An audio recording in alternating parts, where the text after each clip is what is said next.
begins with the iconic Land Rush start. Sweeping turns, big airs, and the backstretch. Carnage. And the rivalries. It's where heroes are born and legends are made. For 50 years, racers from both coasts have come here to America's heartland to prove that they are the best of the best in front of over 50,000 die-hard fans. This is the Crandon International Off-Road Raceway. Welcome to the Big House.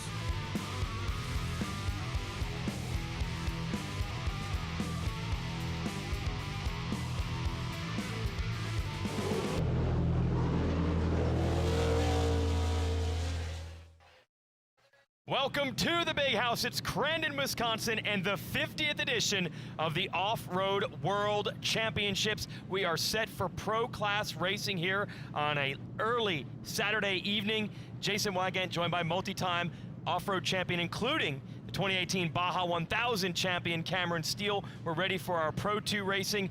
The Land Rush start is ready. The fastest track and short course off-road racing is ready, and one of the biggest fields we've seen in a while ready also. Absolutely amazing to be here, to capture the energy of the crowd, to feel what the sellout feels like, to see the Land Rush start stacked up. If you can't imagine a Land Rush start, I mean, if you haven't been inside one, it's impossible to really see it from their standpoint. But imagine trying to line up 16 of your friends and run for the small garage door from the outside of your house and try to fit them all in. And this is how it looks like for the front group of Pro 2s. Chad Horde, your fastest earlier today in qualifying. Yeah, Chad Horde, who certainly knows his way around this track, former winner of the Cup race, which is when you put two-wheel drive and four-wheel drive machines on the track. We'll run that one tomorrow. Horde knows his way around. Keegan Kincaid, certainly familiar with this facility. He is the local product. He was second with grid selection. This is all based on qualifying times from earlier today. A lot of drivers talking about the track being slick. We'll see how important the start is going to be. Now, another thing to look at, you see it says Group 2 here. There are different rules, specifically with the engine package of the field that races in the Midwest and in the West. So they are actually going to take the faster trucks and put them on Row 2 and see if they can catch up. So we're going to have a couple of races within the race. Right, and they're still all going for the overall. We also have to remember that there's a championship to be crowned here today. Keegan Kincaid leading the points. He is looking for that championship, but of course, you always want to look for the win no matter when you're out on the racetrack. So a couple different things going on. This is a good look inside at Keegan Kincaid, and as you said, it's about a 200 horsepower split from the smaller engines that are in the front row and the larger engines in the back. And why that is happening is there's a transition in the sport, going to the iron block, going to the 7500 max rev chip, and that is about the difference when you talk about the couple hundred horsepower. That's why the time difference in the split takeoff. Right, there'll be a little less horsepower on the front row, but we'll give them a head start. This is your Pro 2 here on Saturday, and it will also pay points. One other truck late to the grid, just trying to get this thing racked up, because we're about to go racing. The Land Rush start, totally unique in short course off-road racing these days, and it's definitely one of the trademark factors to deal with when you're at Crandon, and we are underway in Pro 2. Andrew Carlson, a good jump here, and the 15 through the middle of the field. Let's see if he can lead them into turn 1. And a driver already bicycles sideways and rolling through the infield. That is the number 3. That's Pennico. Daley Pennico, who has already rolled that machine. We'll see if caution is out or not. And they're headed into the gravel pit for the first time, and the number 4 of Kincaid leads them. But there is the yellow. And this is what we were talking about with the gigantic field. Everyone wants to be here for the 50th anniversary. We knew there would be more trucks on the line than we've seen in the last couple of years, and we knew there might be some carnage as an impact of that. Depending on traction, track setup, the speed that the drivers are talking about is around 100 miles an hour as they start setting up for this turn number 1. You can see the contact. It looks like Pennico and McGrath got together, and Pennico being sent off the side into sort of a backwards barrel roll a couple times over, and we saw him working with his net. And we'll wait for the safety crew. You can see the Crandon safety crew on point there. And it looks like some fiberglass damage and Vehicle has restarted. Yeah. And Daily Penico obviously okay here as well, so that's good to see. Welcome to short course off-road racing, Crandon style. High speed, flying out to the side, inversion, and we'll just fire it back up and go racing. Right up front, though, I think that's bad news for the rest of the field, certainly. Yeah, the Vision Racing wheel machine of Keegan Kincaid, who is the points leader here in the Midwest Series. And as he told us, it's been quite a story with him coming through the ranks. His dad was a great racer, Jeff, but he grew up 5 miles from this race facility. He said he's 29 years old. He has gone to this race for 29 years. So he knows his way around the track. He's a favorite, and he's up front early. And his sons, of course, getting the same treatment. Yeah. His twins here today at the race as well, their first time ever. And it's just a great family event. You see his dad, himself, his kids, and all the smiling faces. Keegan Kincaid, definitely a huge factor in this. 4 wins so far on the Midwest season, and definitely looking like the one to beat as he leads the group here around early in the race. Going to be a full restart, which means the land rush start will be brought back. We had not even completed really 2 corners of this race, so we are going to do the land rush start again. We'll wait for the trucks to get back over to, this is the final turn on the track, so they're headed back over to the starting area. Second row, I would presume, had not even taken off yet, so they're just sitting there waiting as we'll get this land rush start going again. Cameron, you've called and driven in a lot of these races. Explain the land rush start and what the typical start is at every other track that doesn't do it this way. So many other tracks have a rolling start where you're 2 by 2. Some might even start in a single file. Restarts will be on a single file. But the land rush start is unique here. Over the years, I've done a number of land rush starts going back to the 80s when I was a kid. Of course, some races in Southern California, but Crandon, that is what it's all about, is that land rush start and just the energy and excitement. I can tell you from being inside the car, when you're sitting on the line in a land rush start situation, I've always thought, okay, well, I've got this, right? But everybody next to you thinks they've got it also, right? That's right. So Kincaid was able to control it. I thought it might have been Andrew Carlson of the number 15 who was leading them into the first turn, but just the way the angle of that turn worked out, it worked in favor. Not only the angle, but this is something we should explain to everybody. It's an undulating start line, right? And there's some grass, there's some dirt, there's some rocks. Some of it is a little bit more watered, some of it is a little bit less. So by having that pole position in qualifying, of course, Keegan Kincaid gets the first start spot, the spot he thinks he wants. Now he's decided to line up second from the inside. On the inside, you have the opportunity to protect, but there's a good look. There's some mud. There's some places where the jump is bigger in the middle, some spots where the jump is smaller, and then of course it's gonna taper down from left to right into that first right-hand turn, and as we said, around 100 miles an hour. Oh, classic off-road racing. Got to deal with the terrain and, of course, the speeds as well. While we wait for the trucks to re-rack for a restart here, we're going to send it to Kate Osborne and get a little update and some atmosphere from the racetrack. Kate. The spotter stand is a place to be right now, and as you can imagine, there's a whole lot of chatter as these drivers are lining back up for this land rush start. But in talking to Daily Pentico spotter, he said that Daily happens to be okay. However, they have lost a fan in the truck and they're not entirely sure about the temps. So as we restart, that's one to keep an eye on the number 3 truck. Jason? All right, thanks for the report. So good to see he's okay, but probably not going to be able to re-rack it here. Go ahead. And I made a mistake there. I wanted to correct. Chad Horde is your fastest qualifier in group number 1. And of course, Chad, a former winner of the Cup race in the 2-wheel drives, I believe back in 2011. A great personality, lots of fun. They were super stoked to take that number 1 spot in the qualifying earlier today. So I didn't want to misrepresent. I made a slight mistake there. But that's to happen, you know. No problem. We got a lot of trucks and a lot of drivers to keep track of here, and that's a lot of the buzz here of the 50th anniversary of this event. All the drivers saying, man, it's been 10, 15, 20 years since we've seen this many entrants in the pro classes, and today we'll be showing you Pro 2, Pro Lite, and Pro 4, and then we'll put some of them on the track together tomorrow. That's a huge field to deal with. Absolutely. We're talking about qualifying and how they lined up today. Just for some information, we'll give you some of the fast qualifiers. Chad Horde, of course, was the fastest over to Keegan Kincaid. And then Jeremy McGrath, who traditionally races on the West Coast, he has not been racing this year at all.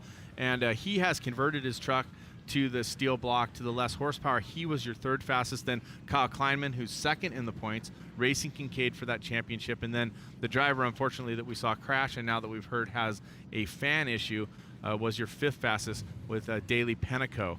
And as you said, you were talking about Andrew Carlson. He was the sixth fastest. And that is in the Group 1, which we can jump back. There are 2 lines of racing going on. Yeah, we'll get to see those drivers in a moment once we restart this race and Group 2 takes off. Andrew Carlson, 6th in qualifying. There he is. He's going to pull double duty. He's got a 4-wheel drive truck as well. Another thing unique to off-road racing. He's going to have a 2-wheel drive machine and a 4-wheel drive. And then tomorrow when we race the Cup race where it's 2 against 4, he'll have a decision to make. Which machine does he want to use? And he said it could go all the way down to taking both trucks out to the lineup and then deciding at that moment, and then his crew would take the other truck off. So a lot of racing to happen here at the 50th anniversary. We've already got our first Land Rush start. My heart was beating. I'm not in the race car, but it's just, there's so much excitement here. And just walking through the fans and seeing the energy and the people, how excited they are, but also how switched on they are to the racing. I mean, this is a huge, real fan base. They just aren't here for a show. No, they know drivers, cars, numbers, names, tendencies. Penteco's back to the line. Looks like the Halloween costume version of that truck. Looks like they threw a sheet over it. Nope, that's just bent up sheet metal and fiberglass, so he's going to give it a shot. And looks, look at this crowd here. We were talking to the folks behind this event. Some of the sections that they haven't seen sell out before are sold out. That includes all the camping spots. All the grandstand seats are sold out. And of course, last night, we started this event in the best possible way with a gigantic concert with Kid Rock right here live on the grounds. Could talk to people all day about how pumped they were. Whether they were a Kid Rock fan originally or not, they're all fans of him by now. No, absolutely true. Everybody said it was an incredible show, lots of energy. But also just the entire vibe all around the pits. Everybody, I mean, virtual high fives everywhere. You can see the crowd waving. You mentioned the grass camp spots sold out. There's 2,300 of them. Gone. Yes. That's serious business. And right they said the pits areas, there's the camping area, yeah, so well over 2,000 camping spots sold. They filled it.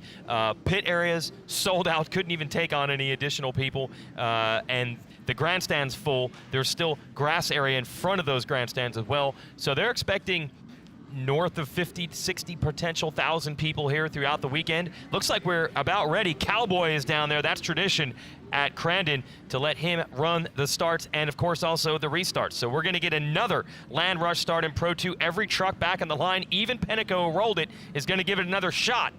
Final points-paying race in Lucas Oil Midwest off-road short course racing this year, but you're also going to have the drivers from the West, and this seeds them on the start for tomorrow's racing. So a lot on the line. Let's do it again with a restart in Pro 2.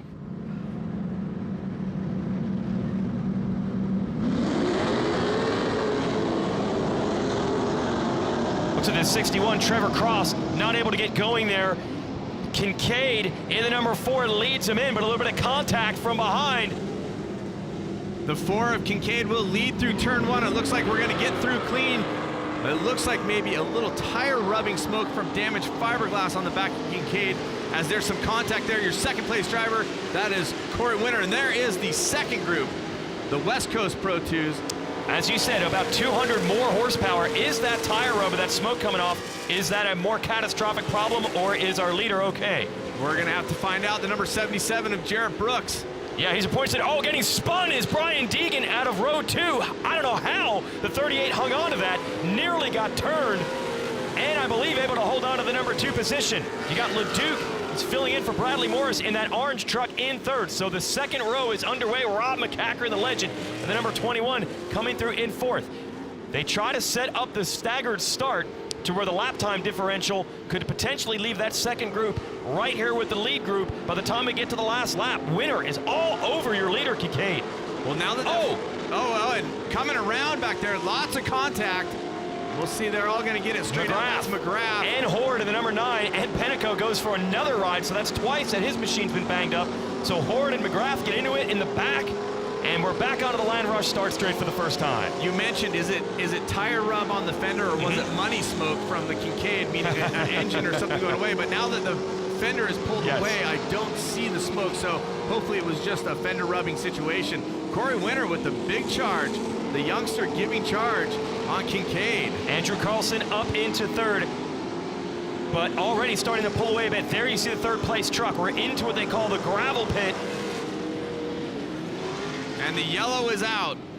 They're gonna check him up and restack him. We'll try to get you all the information as to what's going on right now. That running order, of course, Kincaid over Winter.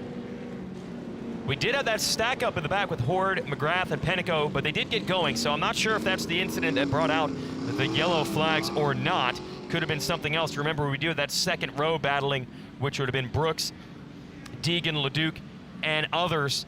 McCachran in there as well, so not sure if there was a problem there or if it was from this first group. We've got the yellow flags out, but this is a good run for Winter here, putting some serious pressure on. Should be fun when they get going again. For sure, and you know, when you start talking about the other group, also need to know that there is going to continue a split on the yellow flags. They won't just pull up behind the first group. So they will maintain that split with the restart, and the restart will happen underneath the Red Bull arch as they come around. I believe we're still waiting for information. We're checking out the incident here. This is McGrath spinning, and the number 2, the Maxxis truck. Penico nowhere to go, into him. Remember, his machine was already torn up from the roll. Brooks was just able to sneak by around the outside. Deegan and Leduc on the inside. And everyone was able to get it back underway. So that's good to see. And definitely something worth mentioning. The fiberglass is just the outer exterior of the race vehicle. They are custom built, full tube chassis vehicles. They can run without the fiberglass. They don't need a hood, they don't need a roof. They have safety panels on the inside of the door, safety panel on the inside of the roof. So technically speaking, the body is for beauty, for sponsors, to make it look like the truck that it is. It's designed around truck engineering, and it looks like McGrath's looking for a way into the hot pit as he goes by some of the group here. The legend, 72 Supercross wins. Yeah, the king of Supercross, and does a great job driving off-road trucks, but he's moved on, doesn't do it full-time anymore, but he told us that Crandon was absolutely on the must-do list this year. And see Kincaid rolling toward the starting line area with the body panels hanging off. That's just part of off-road racing. Happens all the time, and these panels are pretty much built to break away if they take an impact, and that happened literally right off the start. Kincaid was trying to get his nose out in front, little contact from behind. Carlson and Winter are the second and third trucks lined up here. You see them come forward. The hot pit is off to the side of this starting area, and that's where a driver can go if he has a problem with the machine, maybe needs to get a tire fixed. And there's a good look inside the office of Mr. Kincaid. He was calm, cool, and collected today, wasn't he? He was having a good time. Yeah, absolutely, and that's really difficult considering he's got 2 8-month-olds to contend with there in his pit area. A happy new father, but absolutely having a great time. And it's impressive to me because since he is from this area, we know that when you have a huge crowd here, he's the one that they're all pulling for. That is a lot of pressure. He's dealt with it well through the years. A couple of years ago, even won the Cup race, even taking his 2-wheel drive machine out and beating the 4-wheel drive machines. But he doesn't seem to let that pressure of being the home track specialist get to him, even though you know what those grandstands want to see him get it done. You've mentioned the Cup race a couple times. We both have. That will happen at the end of racing on Sunday. We will pit the 4-wheel drives versus the 2-wheel drives with a split start, everybody going for the single Cup. Yeah, that's the granddaddy of them all tomorrow, and we'll have that coverage as well. So a lot of talk about the drivers and the racetrack, but what about the fans? What's that part of this facility like? Let's bring it down there. We'll introduce Tina Dixon to the show and see what it's like. Tina, what's happening down on the track? Yeah, thanks, Jason. We'll take a look behind me. Their eyes are pointed to that start. They're just as hungry to get these races started as the drivers, you know, and I've been here a number of times, and I have never seen the crowd this big, and they're actually very silent right now. You can see them, eyes pointed to the start. They're ready to get this thing started, Jason. Absolutely, and they have been watching racing all day long. It started early, multiple classes out here. We'll cover the pro classes on our show today here with Red Bull on the Motorsports YouTube channel and other facilities. However, it doesn't matter what class it is. It doesn't matter if it's a kart, if it's a side-by-side, if it's a buggy, if it's a classic, if it's a super stock truck, or the pro machines. These fans are pumped and they are knowledgeable, and they pretty much never leave these fence areas regardless of what class it is. And there's the Red Bull arch that they race to. That's the marker for turn 2. Turn 1's kind of a kink, or almost a chicane, off of that land rush start, where they hit about 100 miles an hour. They got a pair of jumps right in front of the spectator area. So now, Cameron, we're not going to redo the land rush start. We're going to go to a grid system, and you can explain this is a little more traditional how off-road short course races generally begin.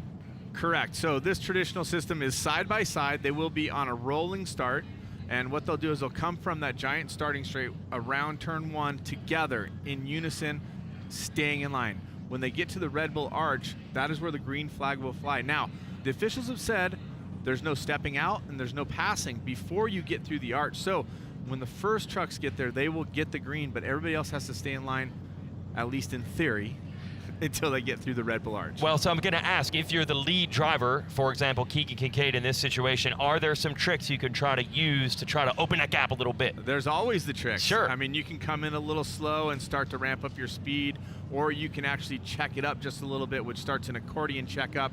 Now, all of that is frowned on by the officials, of course. They want to keep it tight, in unison, and I believe we're going to see a pretty gentleman-style lineup here going to that green flag. But there's always gamesmanship when it comes to any form of racing, and off-road is definitely a big part of that as well. Yes, don't go over the line, but push it as far as you can. Looks like Chad Horde will be the one lined up next to Kincaid. Kincaid is in that Traxxas Vision Racing, that black Ford, and Horde is in the Yokohama truck next to him. Let's send it back to Kate Osborne. Kate, what's happening?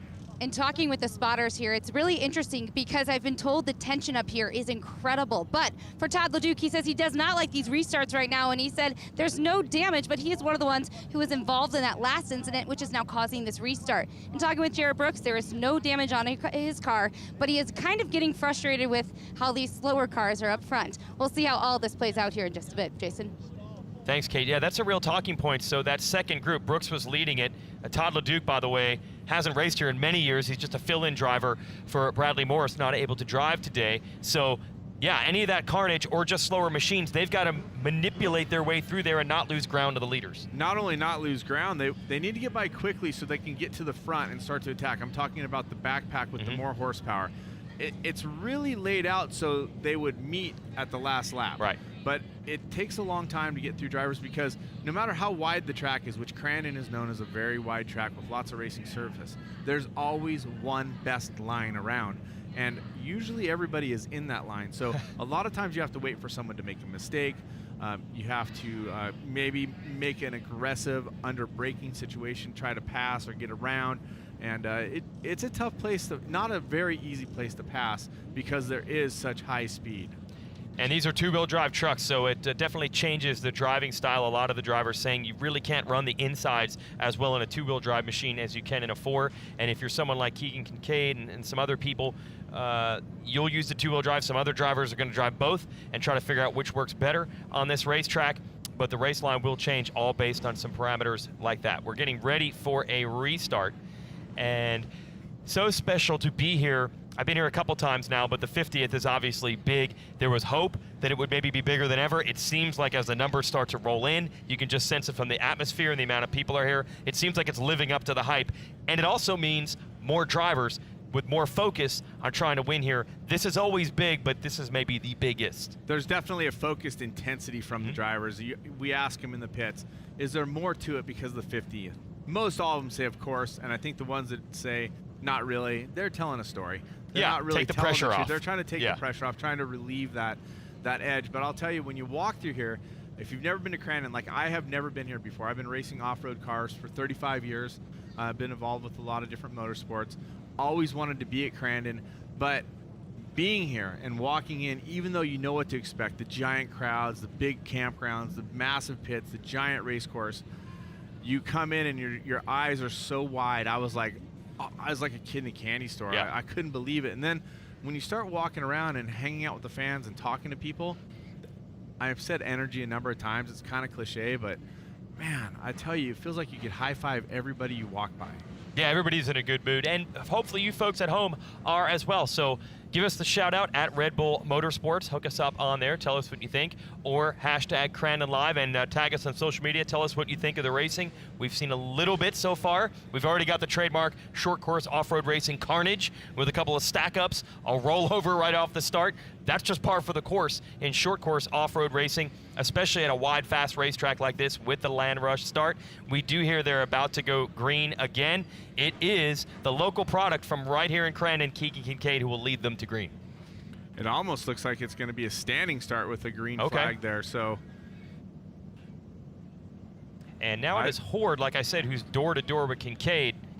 I believe that they're going to get the go-ahead and they'll start rolling to that start line. It just the way it looks, you see the starter there. It appears he's about to flick the green flag. It looks like he's just going to throw the green flag. So my energy spiked up, but I believe it will be a rolling start.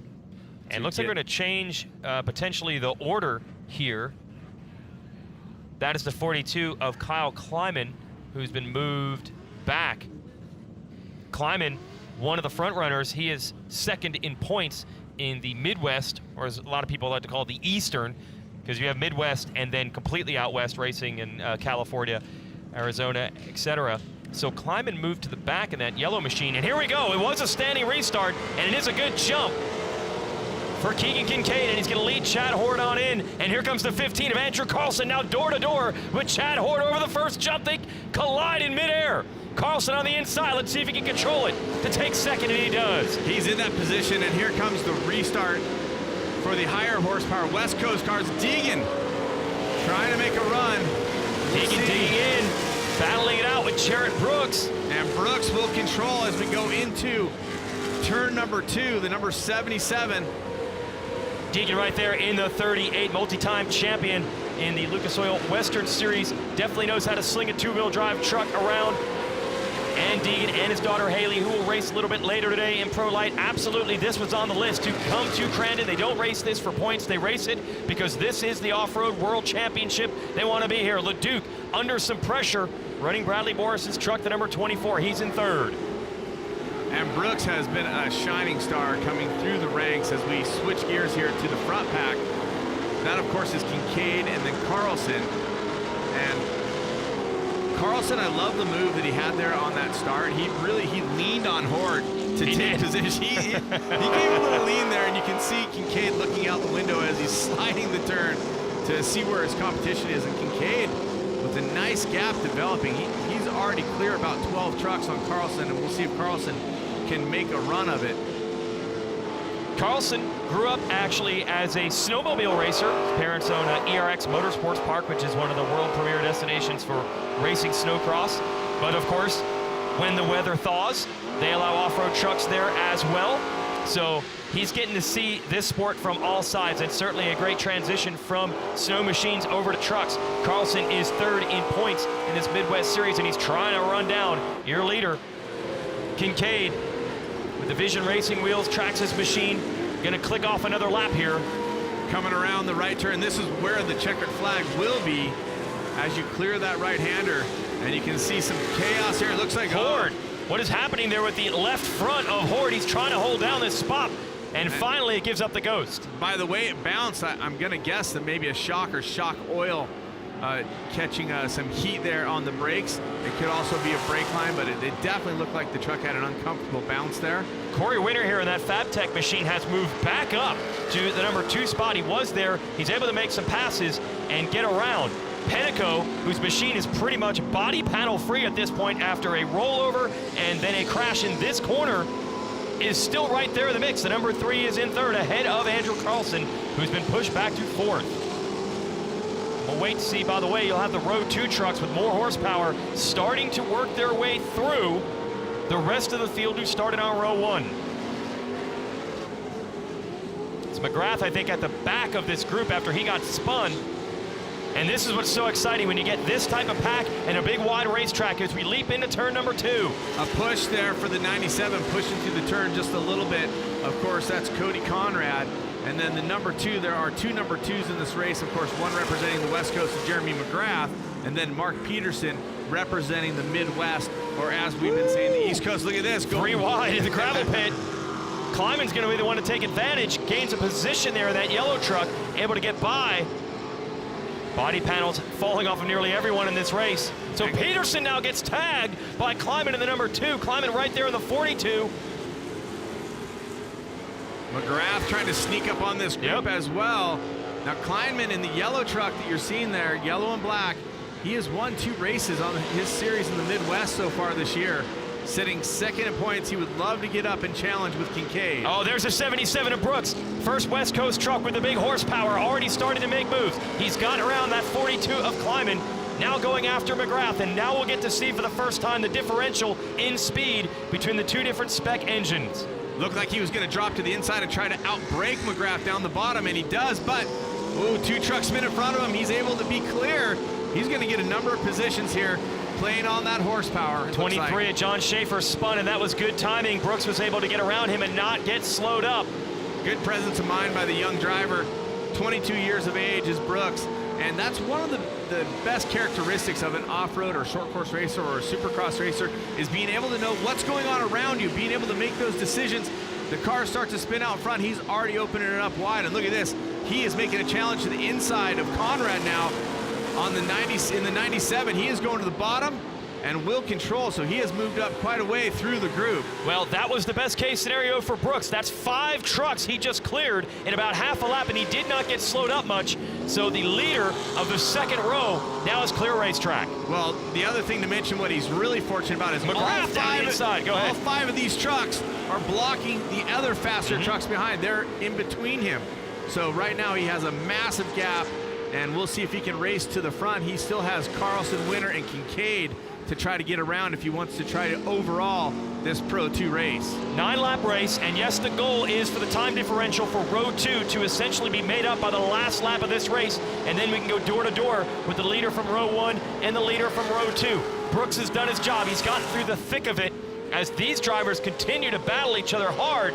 Peterson to the bottom in the number 2, Kleinman right with him. They're both trying to get by the 97. Contact, and the 97 retains position, which is the 4th spot on the track. Kleiman got spun by Peterson and able to do the quick 360 and get back underway. 4th in the lower horsepower cars. Of course, Brooks is sitting in the 4th overall position right now, so we'll call them in an overall stat moving forward.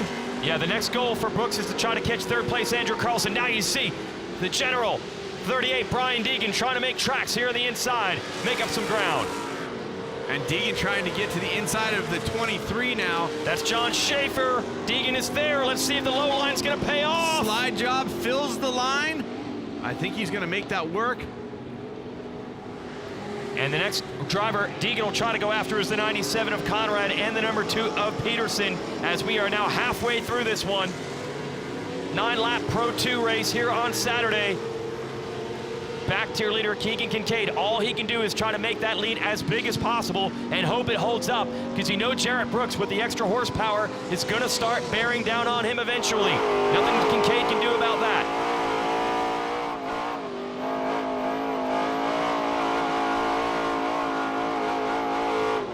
Great sight and sound as he goes through one. That's where the land rush start funnels into.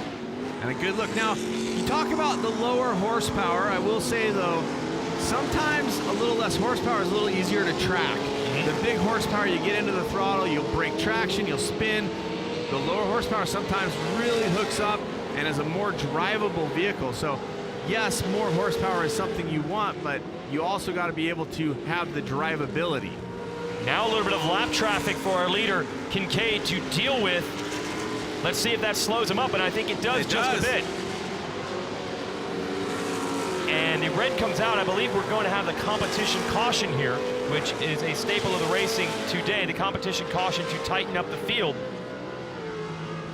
Looks like Carlson was able to make some moves here and is 3rd driver across the line with Corey Winter next. So this should be the competition caution, which was already scheduled for around the halfway mark of this race. I think they went just past halfway because we did already have a couple of yellows and a restart as this race began. So we're looking at probably a 3-lap shootout as we bring the pace truck out here at Crandon once again. The mandatory caution, of course, re-racks the field, as you talked about, gives the drivers a second to take a breath, also gives the vehicles a second to cool down. And, you know, I like it because it re-racks that racing. The fans get a chance to see the battle start over again. So the racers already know it's pre-planned, so they race to a certain position. They know what's going to come, and then they're ready for that restart. And as you said, of course, Kincaid out front, and then Winner and Carlson, and then your first unlimited or higher horsepower vehicle of Jarrett Brooks. Let's send it back to Tina Dixon. Thanks, guys. And yeah, we're now just getting things started in the mandatory caution. And one driver to really keep your eyes out for is that Andrew Carlson. You were talking about him earlier, number 15. He will be very busy driving both the Pro 2 and the Pro 4. You know, he really hasn't been driving short course off-road that long. Only about 5 years, but he's been trying to fast track his program. He says he feels comfortable in that Pro 2, and then that Pro 4, it's all about aggression, but driving both has made him a better overall driver. In fact, 2 weeks ago, he came out here for some testing, so let's keep our eyes out for him, Jason. And he did make some moves to get back up into that third place spot, so definitely we'll keep an eye on the number 15. Let's get another perspective from this racetrack. We'll send it to Kate Osborne. One driver who hasn't been here since 2013, the number 21 of Rob McCachran, has a bit of a different relationship with his spotter as he actually enjoys the chatter throughout. He said that his spotter, Dave Clark, are the eyes on the outside. He's been working with him since 1991, and I asked him what makes him such a good spotter. He said, well, he's calm, he has a good voice, he knows him personally and professionally, and understands his idiosyncrasies. And talking to Dave Clark about what makes him fun to spot for Rob McCachran, he says, well, he's not disturbed by all of my chatter. And a relationship like that here between the spotter and the driver is extremely important, like I said, here at Crandon for the success of the whole team. Jason? All right, thanks, Kate. Yes, it's awesome to see, by the way, Rob McCachran and his entire crew, including his spotter, back in action. He wanted to be here for the 50th of this event. Normally just drives out on the West Coast. We had a chance to talk to Rob Mack a little bit more about this event earlier this weekend. Halfway, you know, you always race to the halfway. We know there's going to be a yellow to group us back up, you know, and set the racing again. So if we happen to be out front, you know, we don't like the yellow because we're winning, you know. You don't want to give up that lead you have. Typically, if you're in the back, you know, it's good. It's another opportunity to go on kill mode and try to get people and pass them. So, you know, if I'm not winning, I look forward to it. If I'm winning, I don't look forward to it. So all in all, it's really good for the fans. It bunches everybody back up again and creates some more racing and more opportunities for people to pass and make positions. And that's the position that he's in right now because Jarrett Brooks was getting away, so it's Rob Mack's chance to get him back. And back to being comfortable with the spotter. His spotter, Dave Clark, of course, is a brilliant engineer, race car builder, but Rob is used to having a navigator inside the race truck too when he races in the desert. So having conversation is pretty typical race day for him when he's in the truck for 16 or 20 hours or whatever the time may be in off-road races in the desert. So there's a degree of comfort there when you have someone to talk to. I know that's how we do it with our navigator inside our race truck. And there's a look at the field as we get set for a restart. Single file restart now for this competition. Caution, Keegan Kincaid continues to lead, but it will be interesting. The fourth truck on the grid, that is Jarrett Brooks. He is the points leader in the Lucas Oil Western Racing Championship, so we knew he'd be one of the favorites coming in here. He is the first of the trucks from Road 2 with the bigger horsepower engine, so we'll see how close they will align them on this restart, as Brooks will have a couple of laps to try to catch those lead three trucks. And again, they try to pace it out, so at the last lap, potentially the last 2 to 3 turns, the drivers from Row 2 have caught the drivers from Row 1, and then it's a battle right to the checkered flag. So we're just about ready to go here. It is Winner and Carlson lined up in the second and third spots on the grid behind your leader, Kincaid.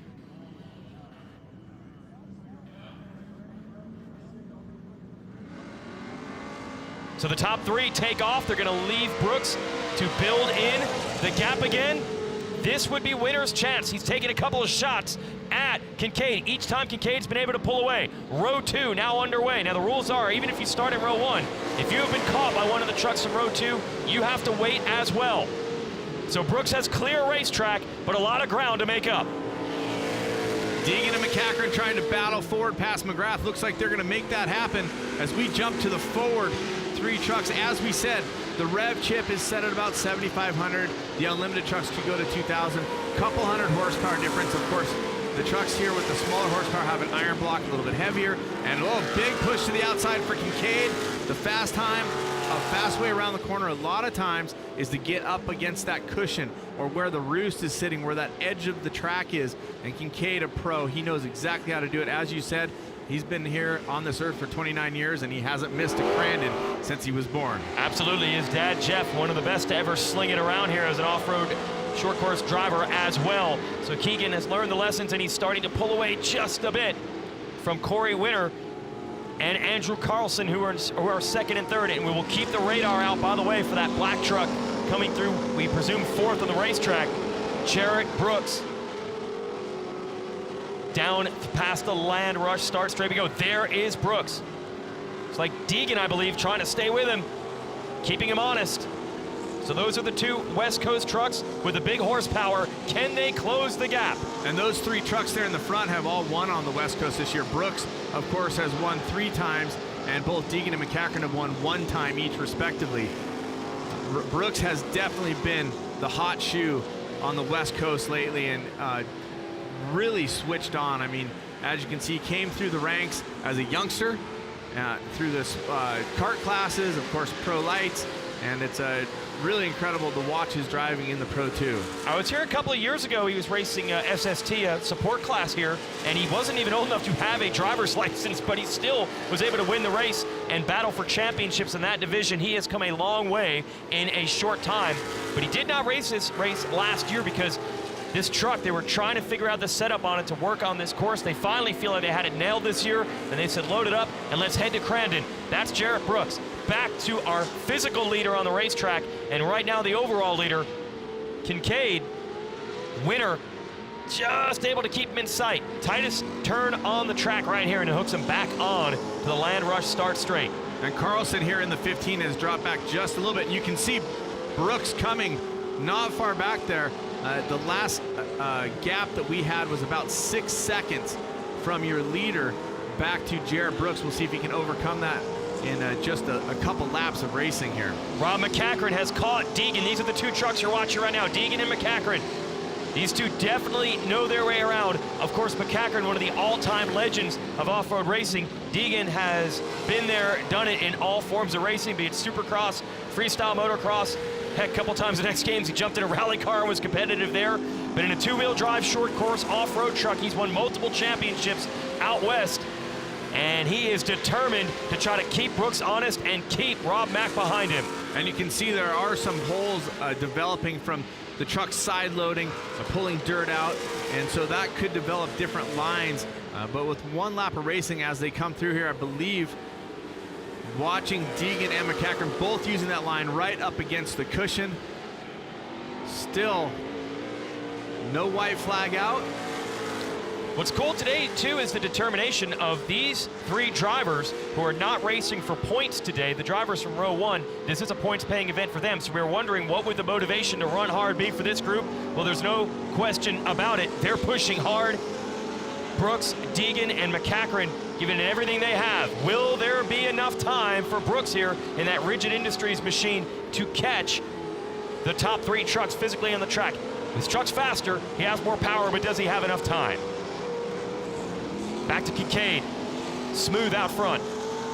He never, I mean, Brooks, they don't make mistakes. It's so rare to see. So to make time, you really have to be on point. We talked about the higher horsepower.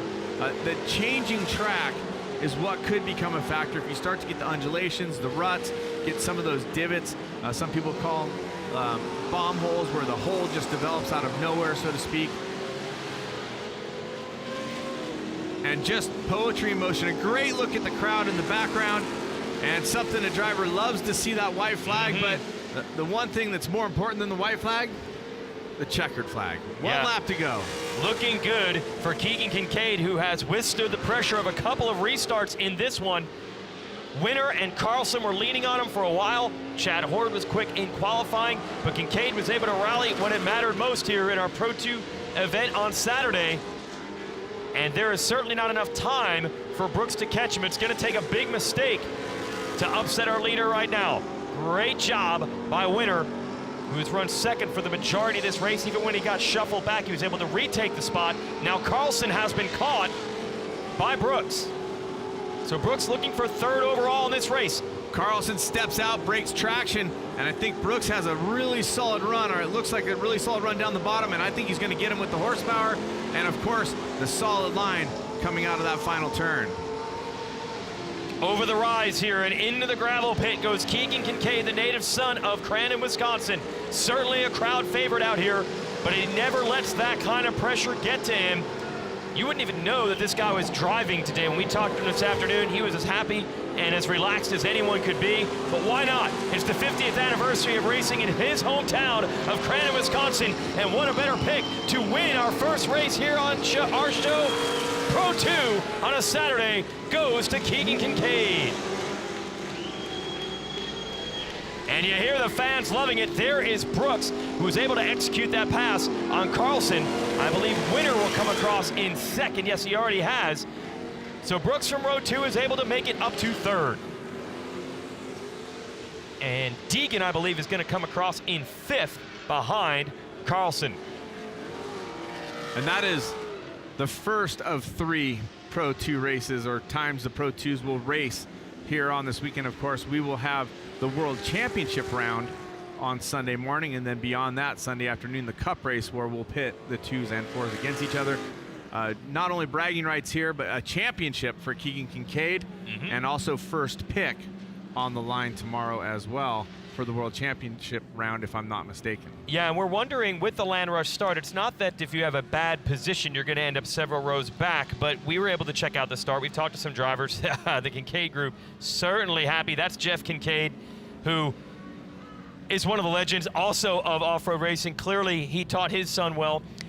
How important do you think that grid position will be with the Land Rush start? You're not going to get shoved several rows back, but left to right, being able to protect the inside is huge, and there is a slight stagger as they go down from inside to out, so huge advantage having that first pick on the inside going into 1. Okay, so that'll be big for Keegan in tomorrow's racing, but right now the focus is on today, and he has done it. He wins the Pro 2 race on a Saturday. He was able to distance himself from his competition from row 1, and he had enough of a lead where the big high horsepower trucks from row 2 couldn't catch him, and there it is. The celebration begins for the local product, Keegan Kincaid.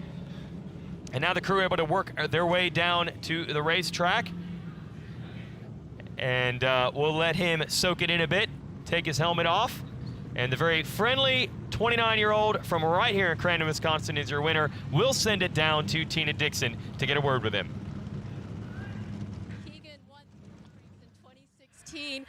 A big win then, and you started out this weekend with this win here again in your hometown.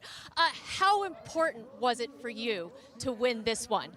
Oh, you know, this means a lot, not only for me, but to Cooper Tire, Vision Wheel, AMSOIL, everybody that's stuck behind me. And we struggled the last couple of years, and we just finally started clicking, and I said, you know what, I got to do it. Put our head down and go. And we were just comfortable. This truck, you know, wasn't the fastest in qualifying, so we made some adjustments, and that's what we do is make adjustments and keep getting faster. And we're going to continue to do it through the weekend because there's a lot of fast guys coming up. So we're excited. We got this championship done, and on to the weekend now. There were several restarts in that race. As a driver, how do you keep your composure and keep moving forward? Yeah, you know, it was pretty nerve-wracking because, like, we got the whole shot the first time and then got it again the second time, and then they say, hey, we're going to restart again.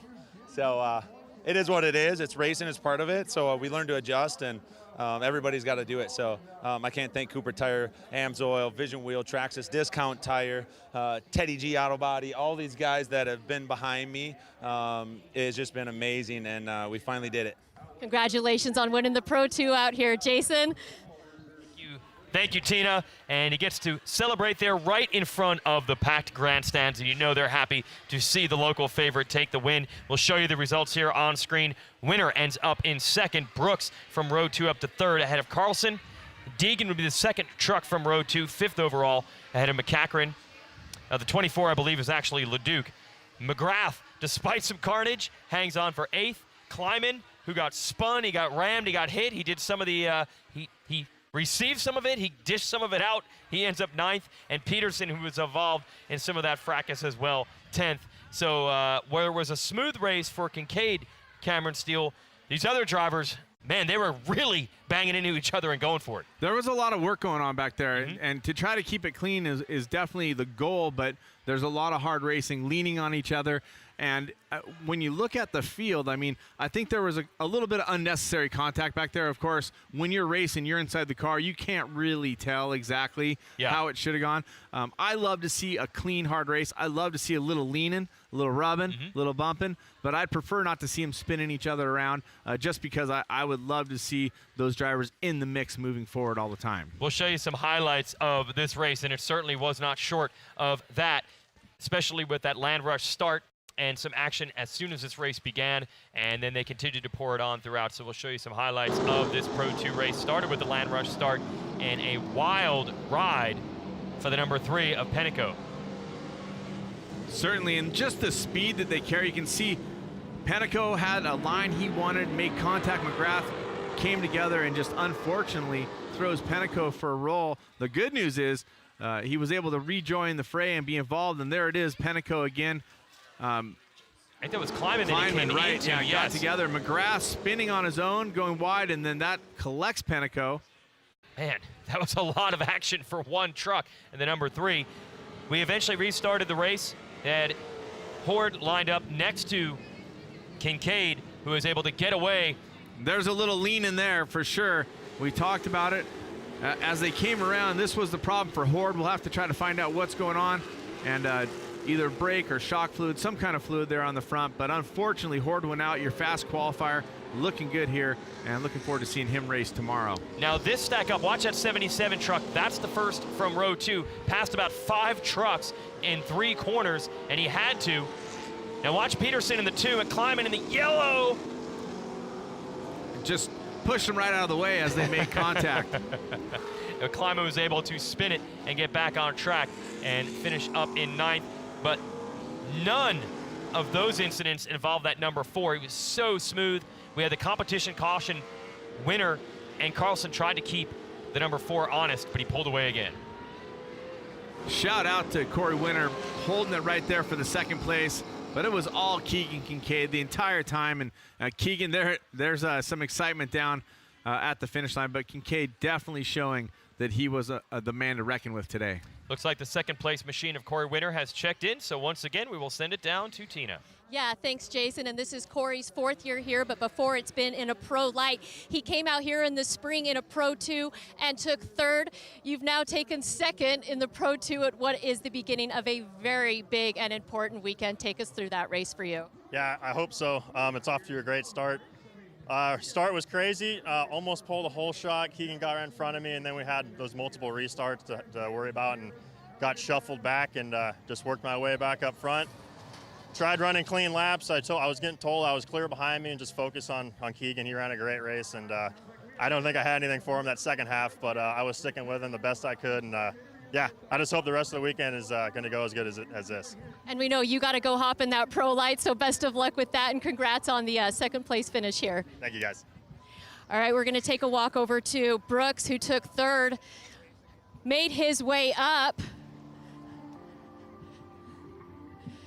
And congratulations on the podium, sir. Just take us through that race for you. You started in that 2nd row, but you made your way up through that race. Yeah, I haven't been out here in Crandon in about 4 years, and this is my first time in my Pro 2. We race out on the West Coast, so the 2nd row had the big motors, which that's why they gave the front row a gap of the 410s, which is a bummer. You know, we have to try to catch these guys, and I think they gave them about like a 35-second gap, so it's a bummer. I have to drive through 16 of the 410 trucks and also battle my field as well. So you know, it's a bummer that at least we made it on the podium though. So we caught Andrew Carlson last lap right here in the barn turn and kind of did a pretty sick slide job on him and made the pass. But it's so hard to get traction here once the track goes dry, man. You really got to be on your A game, hit the cushion, and really keep your momentum up on the straightaways. So I did that. I felt really good in the truck today. I just wish they would have gave a little less of a gap for the other trucks, but I'm pumped to be here. Big thanks to Ridge Industries, General Tire, Bill Stein, KMC, and my whole crew. We came out from the West Coast, so it's good to be here. A big trip. Congrats on that podium finish. Thank you, guys. All right, Jason. Thanks, Tina. Yes, Jarrett Brooks can take some solace in the fact that he did beat everyone from row 2, but was never able to get Kincaid or Winner in sight. So we get a little idea of how the 2 different trucks face off. They will all be back to race in the World Championships tomorrow. We'll have Pro Lite racing coming up here in a bit on our show, and we will end it today on Saturday with Pro 4. Looks like Pro Lite trucks are headed to the starting line. We'll be racing there in a little bit. But as we talk about the 50th anniversary of this race, which is always big, we know it's going to be bigger than ever this time. There's a lot of hype around Crandon this year.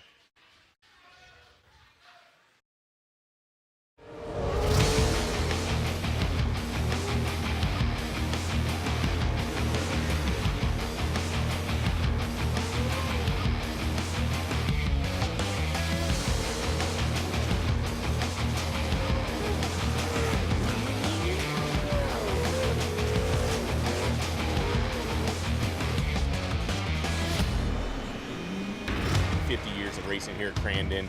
If you walked around the pitch, you could tell it's the 50th anniversary. I mean, it's packed. So many campers. Pretty much every single short course off-road racer is here for this 50th anniversary. They're trying to make it the biggest race of history of short course racing. There aren't that many forms of racing, especially in off-road, that have had that many consecutive races, and Crandon speaks for itself.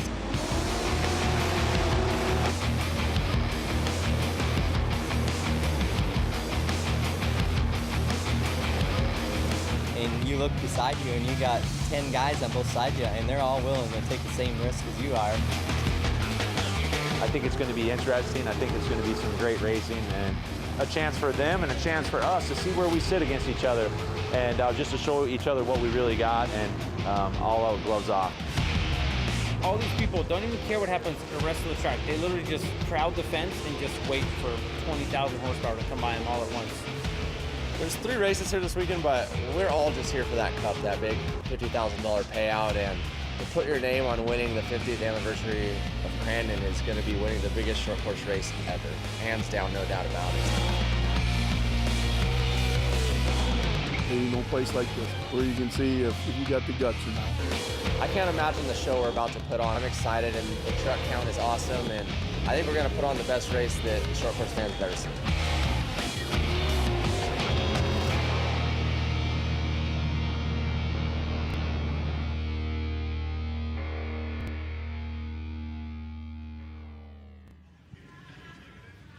This race has been known as the one to come to for so long. It actually had very humble roots. The folks in this area were inspired by the original Baja 1000, or Mexican 1000 it was called back then, and they wanted to have their own version of that here. So, of course, without desert terrain, they set up off-road trails and called it the Brush Run 101, a 101-mile event, kind of like the early days of Baja, just try to finish. That was the goal. And in the early 1980s, they moved it to this facility and turned it into a more traditional short course off-road race. And then I really think what put it on the map was, as big as it was here, was a lot of the West Coast legends like Walker Evans that discovered this event and said, I need to go to Crandon. I can't just race in my own backyard. I got to put myself on the board at this event. And really is what's made it so iconic that the best drivers from all over have to race through here. Absolutely, and what really opened my eyes to what was happening here in the Midwest or in the Eastern Series, when I was a kid, a guy named Kurt Leduc showed up at the Riverside Raceway where we raced our short course world championship. And Kurt Leduc came out and was just unbelievable. Mm-hmm. And we were like, oh, who is this guy? I didn't even know who he was. And he was just flying down Thompson's Ridge, and he and Walker Evans battling it out.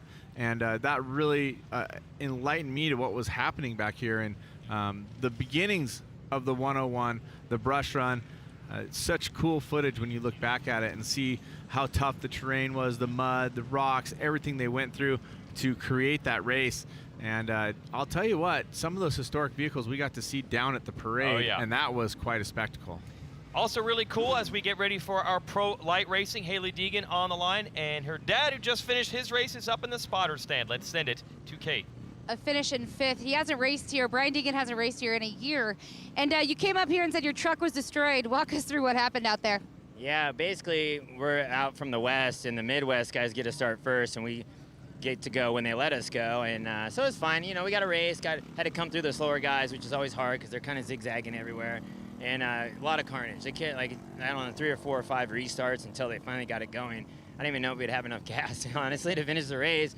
And then we finally got going. It was fun. I mean, it's fun racing. This track's fun, fast, and you know, Brooks and I were kind of cutting through the pack here as leading the West Coast deal and cutting through, passing, and then we got a yellow towards the end, and then they held us, but we had the leaders in our sights right there, and then they did a yellow, and I didn't think they were gonna gap it as bad, so they let the leaders go, and they're practically turn 2, 3, whatever, going down the hill, and they let us go. We didn't have enough time to catch them.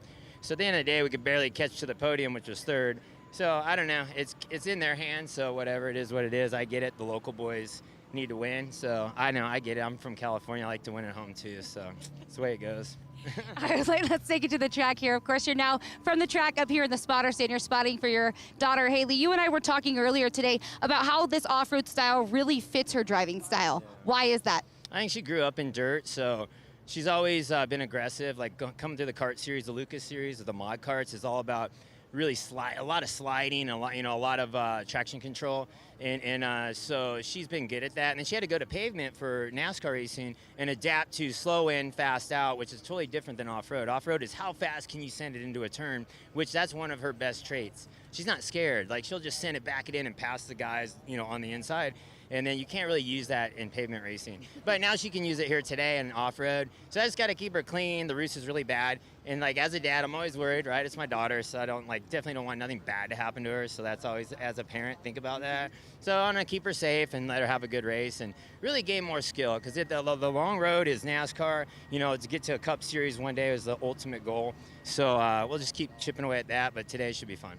A girl isn't scared, which is a really ideal way and mentality to be here at Crandon. Coming off the track, what advice do you have for her here today? I'll jump on the radio with her and basically talk her through the track. Really, this track right now is really hard pack, and so you have to run the cushion, which is where all the soft dirt pushes up in the turns. You have to put one tire in that to get grip. Otherwise, you just spin, heat up your tires, and you just go backwards. So it's all about the cushion right now. All right, well, we wish you and Haley the best of luck here the rest of the weekend. Thanks, Brian. Jason? Thanks, Kate. So from one expert who just came off the racetrack, Brian Deegan, there are many experts here surrounding this racetrack, and that's the fans. So let's send it back to Tina Dixon. Oh, yes, the fans. All right, how excited are you guys that your local boy, Keegan Kincaid, just won that first race? Woo!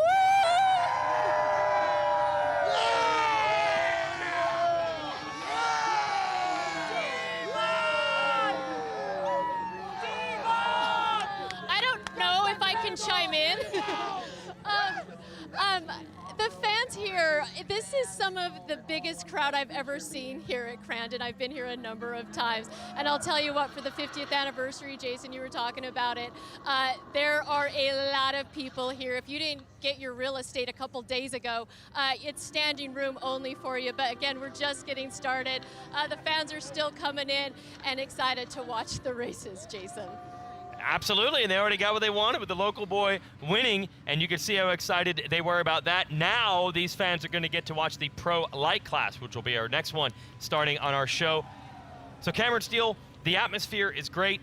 Let's talk about how the racetrack has developed. As you heard Brian Deegan mention, it's pretty hard-packed. It always is fairly hard-packed, but even a lot of the drivers saying more than ever. So that cushion, they're going to be battling for that outside line a little bit here.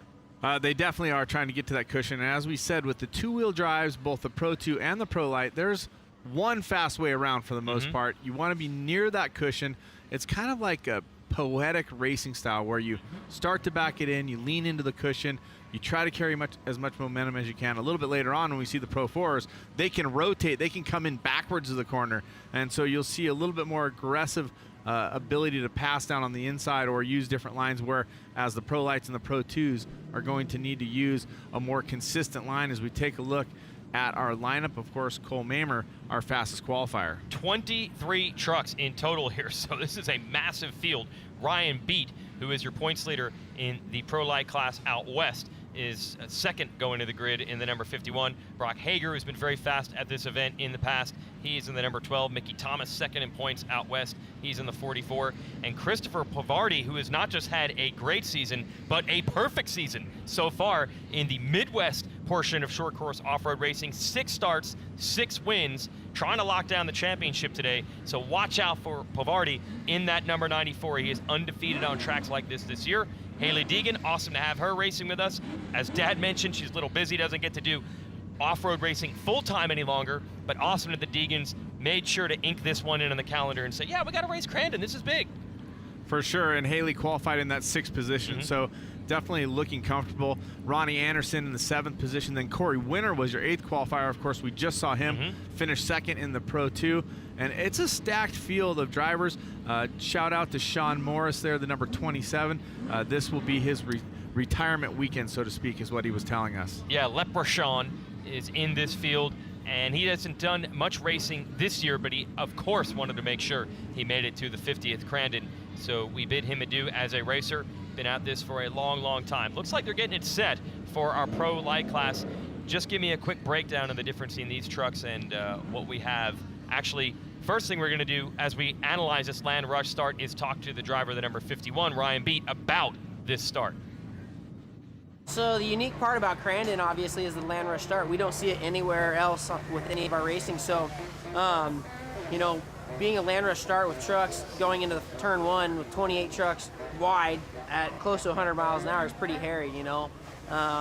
It suits me. It's right up my alley coming from moto, so I'm comfortable with it, but it's still, every lap it's you know, every time you line up there, you know that there's a chance of a big gnarly crash. So, you know, you're set on getting the jump, getting out of the gate, and getting down to turn 1 before everyone else. Because if you're out in front of everyone else, no one can touch you. That's Ryan Beat, yeah, former professional motocross racer, so maybe a little more comfortable with this. Anyway, I just want to explain the difference between this class and Pro 2, which we saw race earlier. Of course, the Pro 2s have the bigger V8 power plant. These vehicles more in the 500 horsepower range as opposed to 650, and then of course more with the 2 different classes in Pro 2. A little bit less suspension, a little bit lighter weight. They're a little bit more rigid to drive, so sometimes they can be a little quicker because they have less suspension and are a little bit more rigid. And there are a couple different types of engines inside of this category as well. The difference in just making it as easy to explain as possible, it's somewhere between 50 and 75 horsepower difference between the 2 different power plants. Let's talk to Christopher Parvardi, the points leader here in the Midwest Series, about the starts here at Crandon. The hole shot's key. I mean, I've been lucky enough to get a few hole shots here, and it just makes your life way easier. When you can see clean air, if you're in the back, it's just pure chaos. You can't see. You're just hoping you're not going to hit someone. The cars are flying. So when you're out front, you got that clean air. It's just essential, and I think it just puts you in the right mindset for the rest of the race. So that's the number 94 of Parvardi, who again has won 6 races in 6 starts here in the Midwest, and that includes some racing earlier this summer at this racetrack. Ryan Beat has been banging on him all season long to get him in these races, so those are 2 of the favorites in what is a huge field, 23 trucks in Pro Lights, and we're about to go racing once again here at Crandon. I'm actually going to hold up 1 more minute. We're going to bring Cowboy back down to the line. Go ahead, Cameron. And different than the Pro 2 race where we saw the 2 different categories. This is all one class. There are not 2 different categories. All the rules are the same. You can just choose to run 2 different styles of power plant as we get ready to stage this massive class of Pro Lights. And so if you were to take a look at off-road racing in general, this would be more of the mid-size truck, with the Pro 2 being the class to move up to eventually. And actually Ryan Beat told us today he is making the commitment and going to Pro 2 next year. And so the question that I have is, does Christopher Parvardi hold up, just win that championship, or does he try to score that perfect season by finishing it out with a win here at Crandon? And here we go, they're checking the field, so we are getting close to the Land Rush start. That's a real judgment call for Parvardi here. Yes, does he go for the gold and try to win 7 races in 7 events? Or is he just trying to lock down a championship? Does he try to save his equipment for the World Championship racing tomorrow? How will the number 94 play? He said, honestly, a lot of it will come down to the start. If he can get out front, obviously he's going to go hammer down. If he's in the carnage in the back, then you might have to play it smart. Here we go.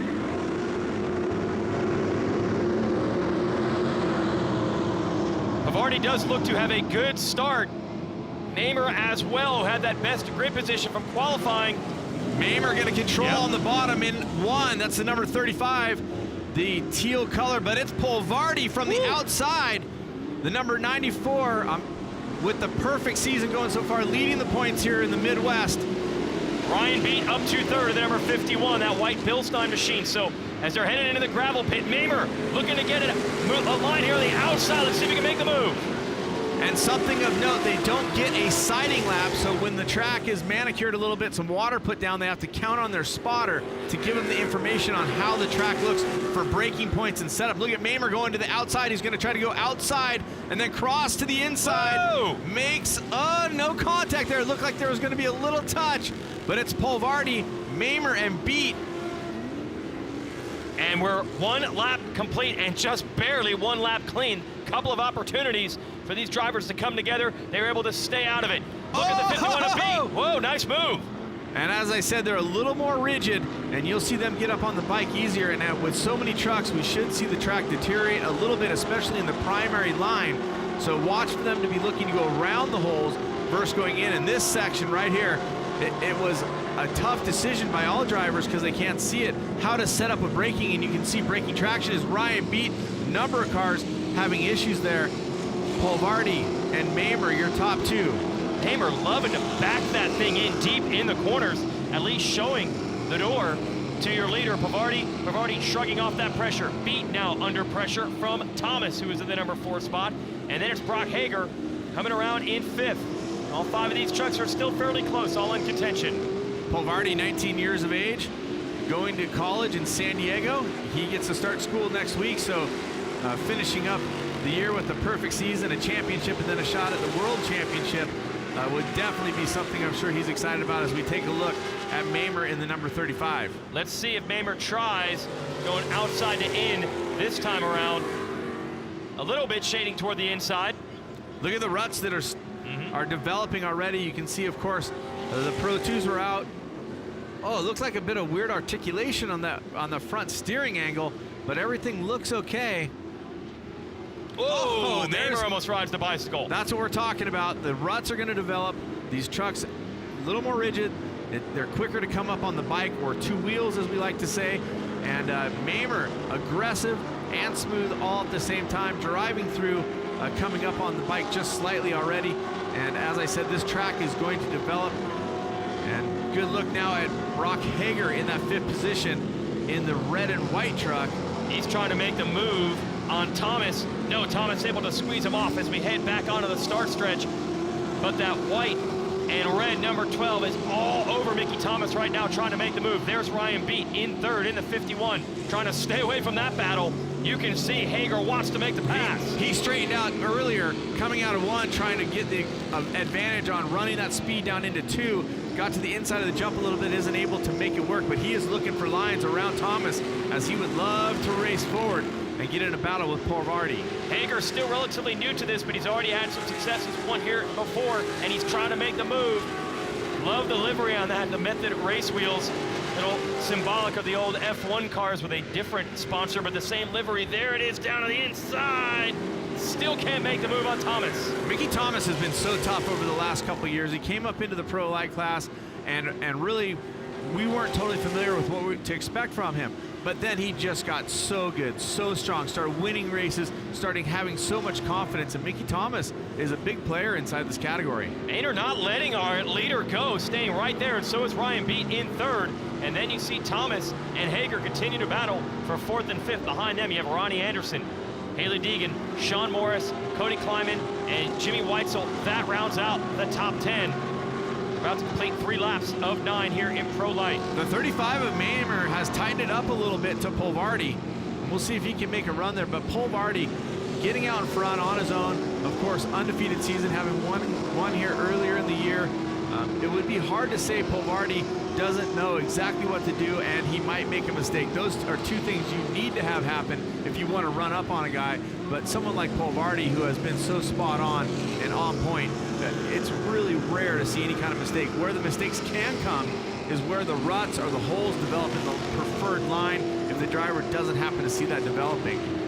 Can the spotter actually help? Can the spotter see some of the holes developing before the driver gets there? Absolutely. Sometimes the spotter's watching what some of the other vehicles are doing to try to be able to tell their driver where there might be a better line or where there's a hole developing, something like that. Most of the time, the spotter is 100% focused on their truck, but the spotter still has to be able to have some peripheral vision to see what's going on around the field. So the spotter is giving that driver in the lead, or the driver he's talking to, how much of a split he has. So right now he's telling him, you know, you're +5 car lengths. So it's Polvardi's racetrack to race. He doesn't have to protect the line. He doesn't have to cover the insides, because right now if he just races the fastest line, in theory, Mamer's not going to be able to catch him.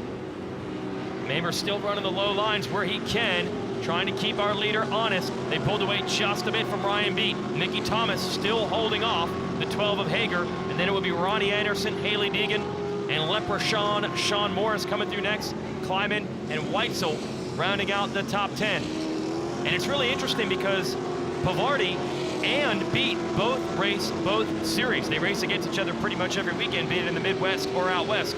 For some reason, out west, Beat has been more successful, and in the Midwest, Pavardi has been the better one. And they really can't point to a big difference. They race similar trucks each time.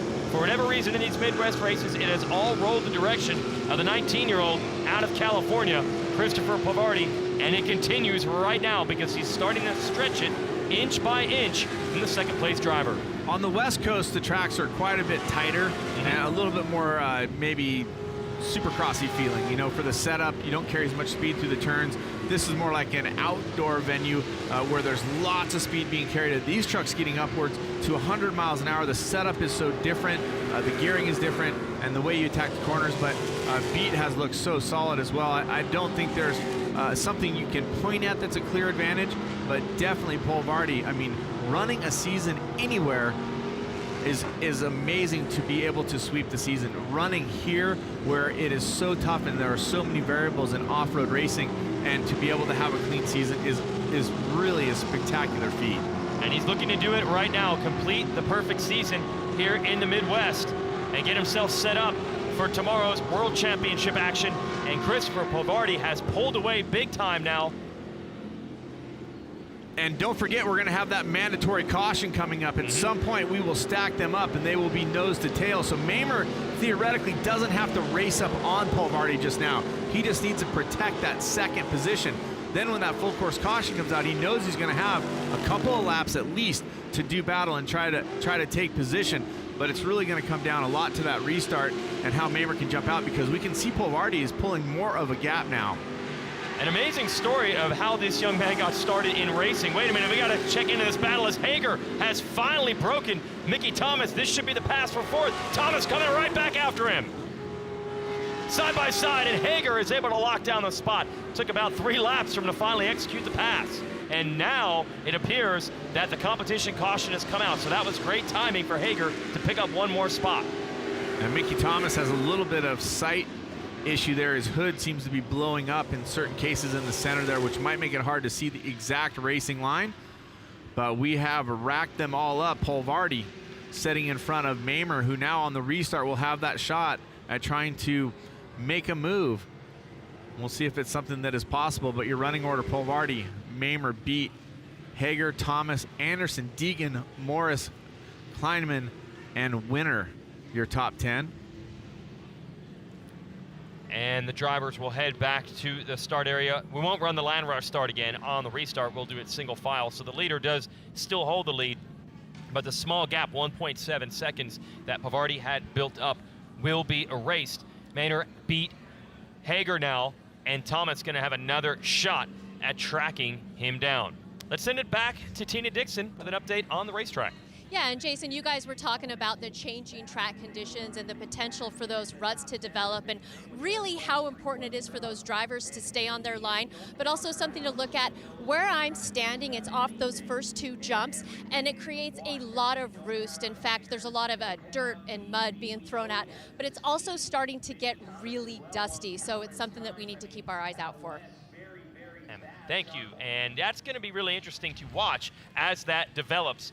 Especially, remember, we're changing truck specs every time we go out there on the racetrack. We'll have 4-wheel drive trucks with a lot more horsepower later on. We'll see if the track develops for them as we get ready for our restart.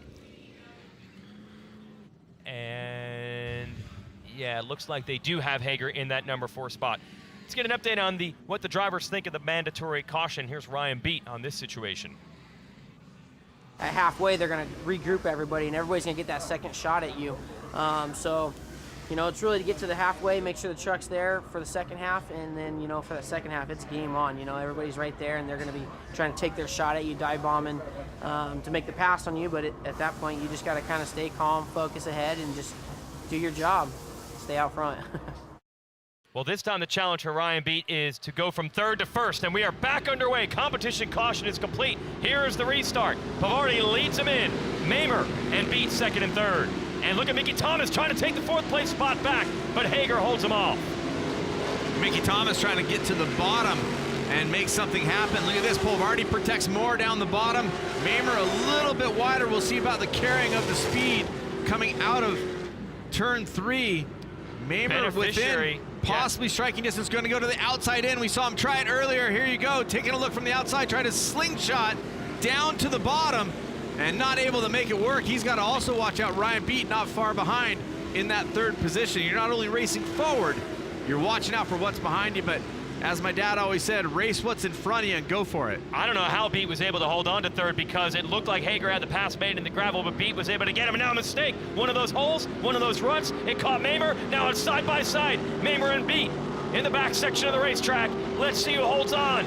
Oh, Beat wants to stay right there in the door. He does want to stay there. Mamer looked a little wide there, but look at this. Beat's going to try to go down the bottom, rotate the truck. Basically, the way he set that up, it almost looked like he was going to use Mamer for the berm, for the slowdown there, but he's got the run on the outside here, maybe just the nose in front. Unfortunately, it looks like the lucky number 13, I believe, got rolled there. Can't quite tell the number exactly. Maybe it's 13, maybe not. Here we go. Beat executing that pass for second. We'll see if the yellows come out now. Yes, they are. So the yellow flag has come out. Beat made the move for second with that one mistake by Mamer. Those ruts, they make the difference. I mean, just that little undulation of the truck, the little straightening out of the steering wheel, you have to steer into it to correct it, to keep it from going up further onto or going over. And we'll see when that caution came out, how they will stack them up, right? We'll see if they score that with Beat in second. Let's get an update on the leader of the 94. Kate, what are you hearing? Christopher Pavolda, his spotter here was saying that, Corey Cruzman, he was saying that he really enjoys being a rabbit. I asked him what it felt like to have the target on his back. He said we've had a full season of it, so he is very good at being a rabbit. They're looking to get an undefeated season here this weekend. It's a real legend as a driver. Oh man, Corey Cruzman, I'll tell you, that guy has touched the lives of many race car drivers, of course, quite the phenomenon of a driver himself, but he has such a knack for teaching and explaining. He is an excellent spotter, an excellent coach, a great race engineer. Having him in your corner is an unbelievable asset for sure. And we can see, I don't think Beat wanted to give that spot up, but it looks like officially they're saying that Mamer retains the spot due to the fact that the caution came out. So if you're Pavardi, do you prefer Mamer or Beat, the youngster or the guy you've been going to war with all year? Yeah, it's really going to be a tough call here, although, again, he's not going to be super aware of it. I don't know if he even realizes that he's Beat aware. He's aware. Does he know that Beat made the pass or not? Well, doesn't matter. It looks like Mamer's going to be one that put up in second. Now, Mamer at the beginning of this race was not afraid to try to run the low line and show Pavardi his door a couple of times. And let us also not forget that Mamer was your fast qualifier. So if anybody has something for Pavardi, that truck of Cole Mamer should be a factor.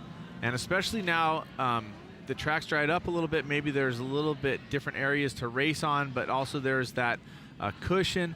But now you got to watch out for the holes, and that's what caught Mamer. He caught one of those edges, one of those holes, and that gave Beat the opportunity. I'm sure that Beat would have loved to have the ability to run here on the restart on Pavardi, but it's not to be. It's going to be Mamer there in that second position. Let's learn more from the spotter stand while we wait for the restart. Let's send it back to Kate. The activity up here in the spotter stand is pretty intense. Well, as we know, Ryan Beat is now in third, and they revert to the last lap. But I did ask a spotter how he's feeling out there, and he said actually he can't see. With the sun setting, these drivers are up against not only the track, but the elements out here as well. Jason? Okay, you've done quite a bit of racing here and also in the desert. I'm sure you've dealt with this before. Yes, for sure. What really is a problem, too, is the shadows. If you can't see looking into the sun, those holes in those corners and the ruts develop, it can be tricky to read where they are. So that's definitely a situation to watch out for. I was actually, it's ironic that she brought it up because I was just thinking how tough it would be in a couple of these spots looking into the sun to be able to see where those holes are developing. And, by the way, Beat in third right now, even if he were in second, be taking on a lot of roost as well. How much does the driving almost become instinct, remembering lap to lap? There's another situation with a truck that has its hood flipped up. So how much just becomes almost memorization and rhythm over actually what you see? Well, of course you can memorize the track. You can remember what the feel is going to be. You understand what your track's going to do and your truck. But the problem is, as that track develops, it changes, ever changing. The rut, the holes, the chunks, where the cushion is set up. So all those things become a powerful part of your race decision making. And if you can't see them well, then of course that becomes very tough for the racing. The one thing to mention, of course, is obvious. Everybody's in the same playing field when it comes to the sunlight or the shadows being a part of the vision issue. The one person having accelerated vision issue is Mickey Thomas, who has that center part of his hood flipped up. I'm sure Ronnie Anderson, who's directly behind him, will be thinking about taking advantage of that situation. And then right behind Anderson is Haley Deegan. Sean Morris, Cody Kleiman, and Corey Winter round out your top 10 here. Just past the halfway mark of our Pro Lite final on Saturday. And everyone will be back to race these trucks tomorrow as well.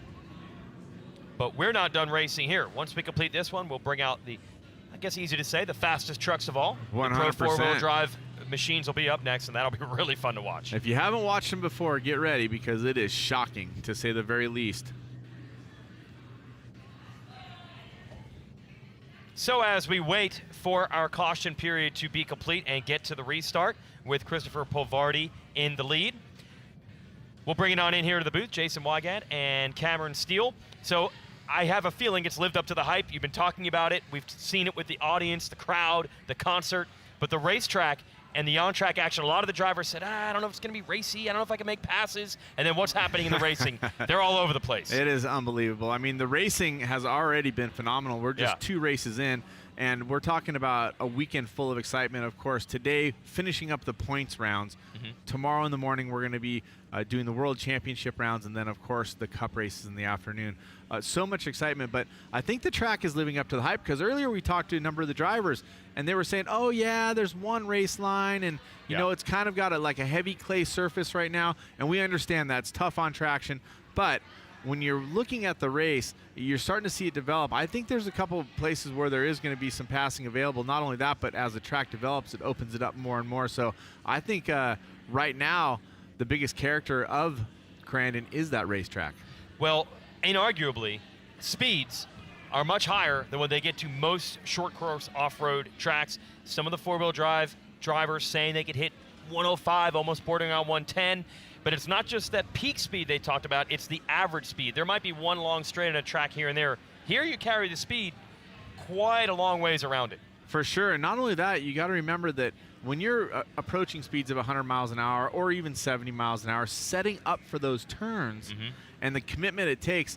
So the tendency for some drivers might be to coast into a corner or brake too early, and that's one of the keys when it comes to racing short course or any kind of racing, is knowing where that last moment braking point is where you can keep it smooth going through. And Crandon makes it a little bit tougher because of the off cambers, the banking and the undulations, and of course the high speeds. Setting up at 40 miles an hour, in my opinion, is substantially easier than setting up at 90 miles an hour. And that's what they're going to be doing. Maybe not quite that quick in these Pro Lite trucks, but still pretty darn fast and faster than they're used to going. Looks like we're picking up the pace, and we'll see if we'll have the restart here in a moment with Christopher Polvardi leading the way in the number 94, driver out of California. Mamer second, and Ryan Beat third. And Beat is going to say adieu to this class after this weekend. We'll be going to the Pro 2 division in 2020. There's the hood still flipped up on Mickey Thomas. Yeah, the damage is definitely tough. And it looks like our restart order will be Polvardi, Mamer, Beat, Hager, Thomas, Anderson, Deegan, Morris, Kleinman, and Winter, your top 10.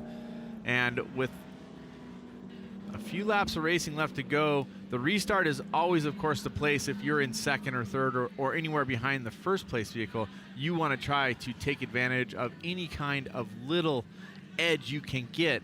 And it's so tough to try to predict what's going to happen. So you try to make your move in second, but you're not sure what that driver in the first place is going to do, and so on and so forth.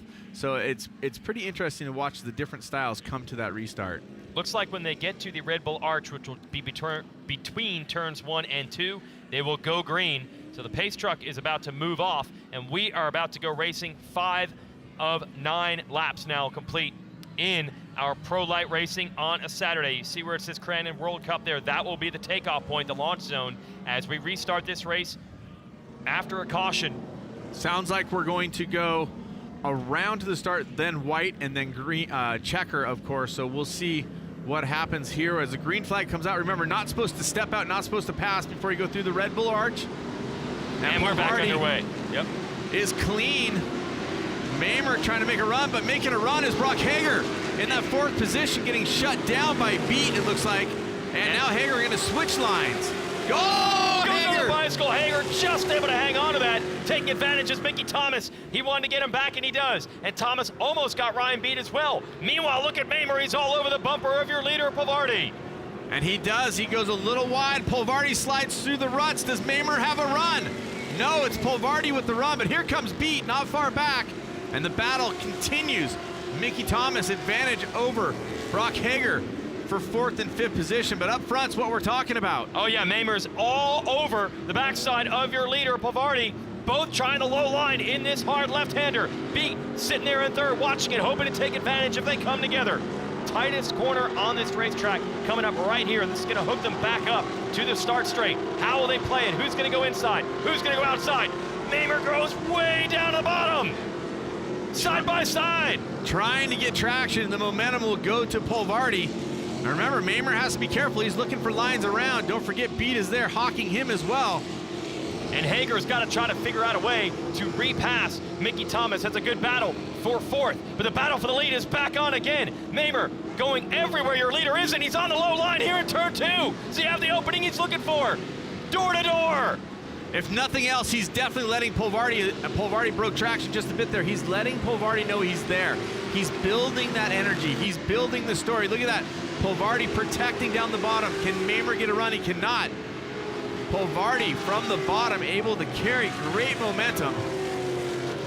Pressure being applied by Mamer. Maybe that will make the difference. Can Pavardi stay clean and perfect? Mamer a mistake. Loses his front right wheel is gone. Mamer is on a 3-wheel, and that is going to do it. Beat's going to get by, but Beat got held up, and they are going to pull out the caution flag due to the damaged truck. And what has happened here? Checkers are out. Oh, we're bringing out the checkers. Okay, well, that was the end. So we'll see who officially gets the 2nd place spot here. I think Mamer, even on 3 wheels, might have come across and gotten it. So that's it. Checkered flag is out. 7 laps complete here in our Pro Lights. And that was pretty wild on the line. I think on 3 wheels, Mamer might have held on for 2nd. Definitely a wild finish. We said it would be the white and then the checker. They brought the checker right out. I was under the belief that they would go around 1 lap to that finish stand, then come around for white and checker. So Christopher Polvardi, the number 94, 19 years of age, living in Southern California, runs the perfect series. 7 wins in 7 starts for him here in the Midwest Short Course Off-Road Championship. Was a little bit luckless while racing out in the West Coast where he's actually from, but he'll take the wins anywhere he can get it. Not just a championship, but a perfect championship season, capped off with a win today in Pro Lite on Saturday. And he is fired up. Excited youngster right there. Definitely fired up. He's just got a great style and energy. Speaking to him in the pits, all smiles, everybody in the family stoked, and that's definitely going to put a smile on the sponsors' faces and everybody in the Polvardi family. And he had to sweat it out with that late restart. Not sure if that was the competition caution or because the number 13 of Brandon Mattmiller had flipped it, but either way, he had to hold off Mamer right to the end, and he was able to do it. for a perfect season. Let's send it down to Tina. Oh, Jason, 7 starts, 7 wins, a perfect series for you, Christopher. This was a big one. The pressure was there. You had the target on your back. What were you telling yourself leading up to it? Oh, coming into the race, I was so nervous. I've never been this nervous in a long time. I don't even know if I've ever, but you know, that start I was sitting there shaking, and when I came around and I was first, I was trying to keep it under control there. I was like, come on. And you know, it was just down to the wire, and that was insane. Like, I mean, I can't even like get it out. I'm shaking right now. I'm about to tear up. Like 7 for 7. It's been unreal. Like, I mean, my whole team, I got to thank them. We've put so much time in this year, and it's all paid off. So, perfect season. I don't know what else. I don't know what I'm going to do next year. I'm going to let you enjoy this. Congratulations, not only on winning here, but just the perfect series and season for you. Thank you, guys. It's been awesome, and I couldn't do it without Steal It, General Tire, Optima Batteries, VP, all of them. It's been so much fun, and all the fans. Thank you, guys. Woo! Jason. Thank you, Tina. An incredible story, by the way. He only got started in off-road racing because his dad was trying to collect rent from a tenant, and they said, can we just trade you one of these trophy carts? Because we don't have the money this month. And Dad said, all right, I'll take one of these. I don't know anything about off-road racing. Put his son in it. They got into it. They got excited. They have obviously gone full bore into it, racing both in the Midwest and the West. And now he's a champion and a race winner today. Christopher Pavardi, an incredible run. Yeah, so on 3 wheels, Mamer holds on for second. Yep, unbelievable. I mean, coming into that last turn, the good news was it was the inside wheel, so he's able to run the speed. Beat will be on the podium, and Mickey Thomas and Brock Hager round out your top 5. Then Haley Deegan, Ronnie Anderson, Kleinman winner, and Keaton Swain in your top 10 positions. What a battle. And, you know, actually, I thought it was really impressive how the track crew was able to set up the track. It didn't deteriorate as much as it could have, especially with that many vehicles out there. And great racing all the way around. I love seeing Mamer's energy on the outside ends, trying to make something happen, but Polvardi never missed a beat. Well, we'll see what Mamer's energy level is now. We send it back to Tina. Yeah, I'd say he's pretty excited. Cole, let's talk about that finish. 3 wheels, and you made it happen, though. Just walk us through that. I told my team when we're going into this race, we traveled 2,000 miles to come here. We're from the West Coast, and I told everybody we're coming to represent the West Coast here in Crandon. And to drive across the finish line on 3 wheels and to have as bad of a season as I have had this year, to podium first day out at Crandon, I'm pumped. We'll get that 35 off the record, get that front wheel back fixed, and I promise we'll come back tomorrow to fight for the win. Well, what a performance. It was so much fun to watch this race. Jason. Thank you. And we'll send a shout out to Falcon Tire, his sponsor there, who got the job done, taking second. And they'll get all 4 of those tires back on the machine. You can see how pumped up he was. Even though he didn't win it, he was very happy. And we're going to throw it down now to Tina with 3rd place. Yeah, and, you know, the race here was just, that end was made, I think, all the difference. You were trying to make some moves. Take us through your perspective. Yeah, that race is crazy. You know, top 3 of us, 4 of us, 5 of us were so close speed-wise, so it was like you couldn't make a mistake. And my truck was set up more towards for the end of the race, so we were trying to bide our time, and then they shortened the race, and then they said green, white, checkered. And I'm like, all right, we got 2 laps to get this thing done. And we came across, and it was like green, checkered. And I'm like, oh, okay, here we go. I guess we're done. But got to give a big shout-out, you know, to General Tire, Bill Stein, Lucas Oil, Competitive Metals, everybody supports this program, KMC. I wouldn't be out here if it wasn't for them. It's the first year getting to do East and West. So it's cool, you know. We, I don't know, we got to find some speed to catch that 94, because in qualifying, he ain't that fast, and then he comes in the main and all of a sudden magically fast. So I don't know. We got to put our heads down and figure out something for tomorrow, because I'm not going home with 3rd. Well, the race finished quickly. And guys, what a performance down here. Yeah, absolutely. And we'll re-rack it and let them all race again tomorrow. And for some of them, we're going to do some repairs, because we definitely saw some colliding, some heavy on-track damage and action in that one. But everyone will be back. In a moment, we can show you some highlights from this one. Pavardi did have the perfect season and did have the perfect race, but it certainly wasn't easy, especially not with 23 trucks in this field and pressure being applied almost the entire time.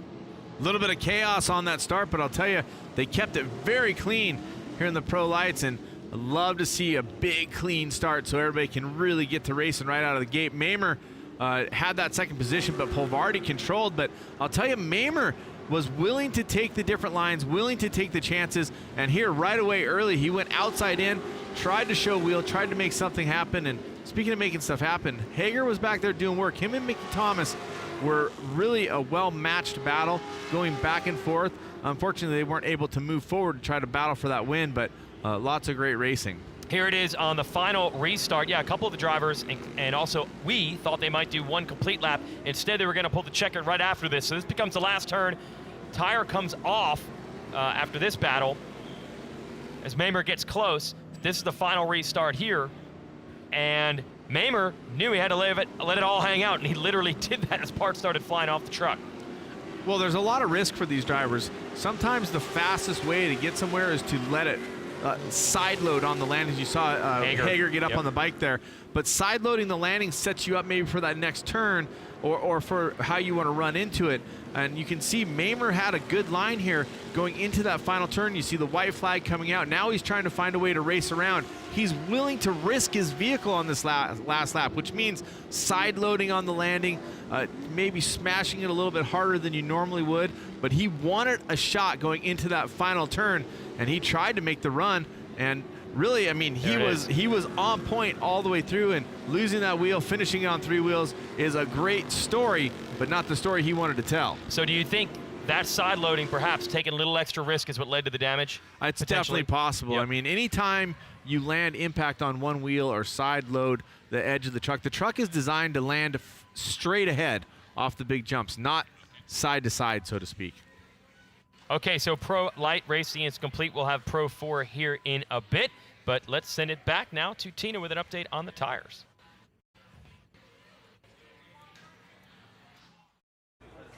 And Cameron, you and I were talking earlier about the tires, so I wanted to see specifically what goes into it, both the Pro 2s and the Pro 4s. So take a look at this.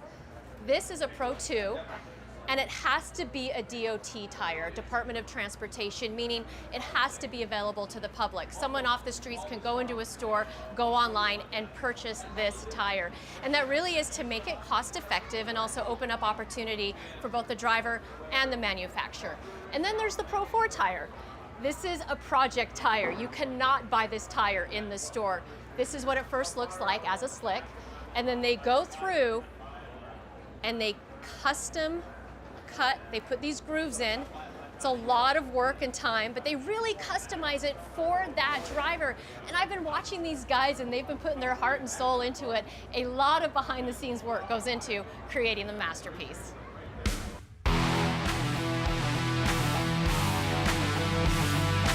All the tire brands that come here, to Crandon have to have a tire that can go over 100 and do it 10 laps in a row and have extreme temperatures, blue groove tire, like it's gnarly what they go through. We got switched to a DOT tire this season, just basically an all-terrain tire that we groove up. The prep goes into just cut depending on what track we run on. It's been a learning experience and definitely a game changer now that we went to DOT is finding that correct setup for them. We start with a blank tire and we can cut them any which way you want. So you can create magic or disaster. We know it's hard packed here, it's really slick, so preparing for that, we chose to make a tire change and move towards more of a all-terrain tire, more of a hard pack, surface tire instead of a mud terrain tire. Sometimes if it's a heavier track, the track's a little bit heavier in the cushion, or if I'm gonna run dry slick, we have different cuts to prepare ourselves for that. And you're always watching the weather as well, because it's not just a one tire fix all type deal. Whether it's gonna be dry or wet, we kind of have to groove them for it to be dry, and then if all of a sudden the rain comes, we'll kind of open the tires up, re-groove, make bigger kind of tread so it digs into the mud. I'm here at Menzies Motorsports with Charlie Schlevy, the guy who kind of oversees the team here, crew chief spotter for Bryce Menzies, but today we're talking tires, and we're starting with a blank here. How do you go from a blank into making sure these tires are set up and accurate for Bryce? First off, this is a tire we get from Toyo. We just call it a blank. As you can see, it has no grooving done, anything like that. So what we like to do is start a little bit smaller grooving, and then we'll kind of work into a more aggressive grooving as the day goes on and as the weekend goes on, because the racetrack changes, so the tires and the grooving have to change also. How do you know when Bryce comes back what it is exactly he's asking for? If he wants a little bit of understeer, oversteer, we'll kind of focus on the rear. Longer lines, less side bite, that type of thing. The true differences between the front and the rear are what? The true difference between the front and the rear, if you don't mind me just showing you, the front, you're really focusing on steering. So if you look at most of the grooving will go sideways, and most of the grooving on this will go the long ways. So there's actually 5 grooves that run through here. Every time the dirt passes through a canal, it will hit something. Every time you see a mark, it will hit something. What that does, when he turns, it'll actually grab the ground like that. Now if it would turn too good, we could actually put more of these slots in it, which would give them a little less steering input. And on the rear, we run these longer lines. That way it lets the back end slide out real easy. An intricate thing for sure. It's so, from the outside perspective, there's so much that really goes into making sure these trucks are set up the right way. Absolutely. But I think having a guy like Charlie on your team is going to make it go all right. Well, we wish the best to you and Bryce out there. I appreciate it very much. Thank you. Thanks, Kate. Having Charlie on your team is a huge, I mean, that is something you definitely want to have. The Menzies Motorsports team, phenomenal top to bottom, and Bryce Menzies is one of the great drivers of our sport. I mean, he has a commanding presence in both short course and desert racing. Of course, we've seen him in rally. The young man can drive a race vehicle like few others. Yep, won this race in the most prestigious event of all, the Cup race in 2017, and no matter what other exploits he's into, sometimes he races a full short course season, sometimes he does not, but Crandon is always on the list because this is, as they say, the big house, and you want to come here. He's also more West Coast based, but you're going to come to Wisconsin to race this event. Now, I just want to get back to the tires, and that's really going to be the key as we have our four-wheel drive trucks. It's now the only class that has those custom tires. It blows my mind to think there's so many things they could do to change the truck setup already, and then they can change the truck dramatically with the tires themselves. It just seems like it would be so easy to get lost with so many options at your disposal. It's a very good statement, Jason, because not only in tires, but you talk about springs, suspension setup, sway bars. There's so many different styles and so many different things you can attack. For instance, you might be chasing what you think is a suspension problem, but it might be the way your steering input is handling. Wow. And then you might be thinking one end of the steering is doing something, and you got to figure out what sway bar is the problem. Do you need a thicker or a narrower sway bar? And it changes for track to track, and just even on one track, when the track changes, as you've heard the driver say, talking about it getting heavy or getting blue groove, you want to set your truck up differently for each particular setup. But most drivers have a common setup that they feel comfortable with.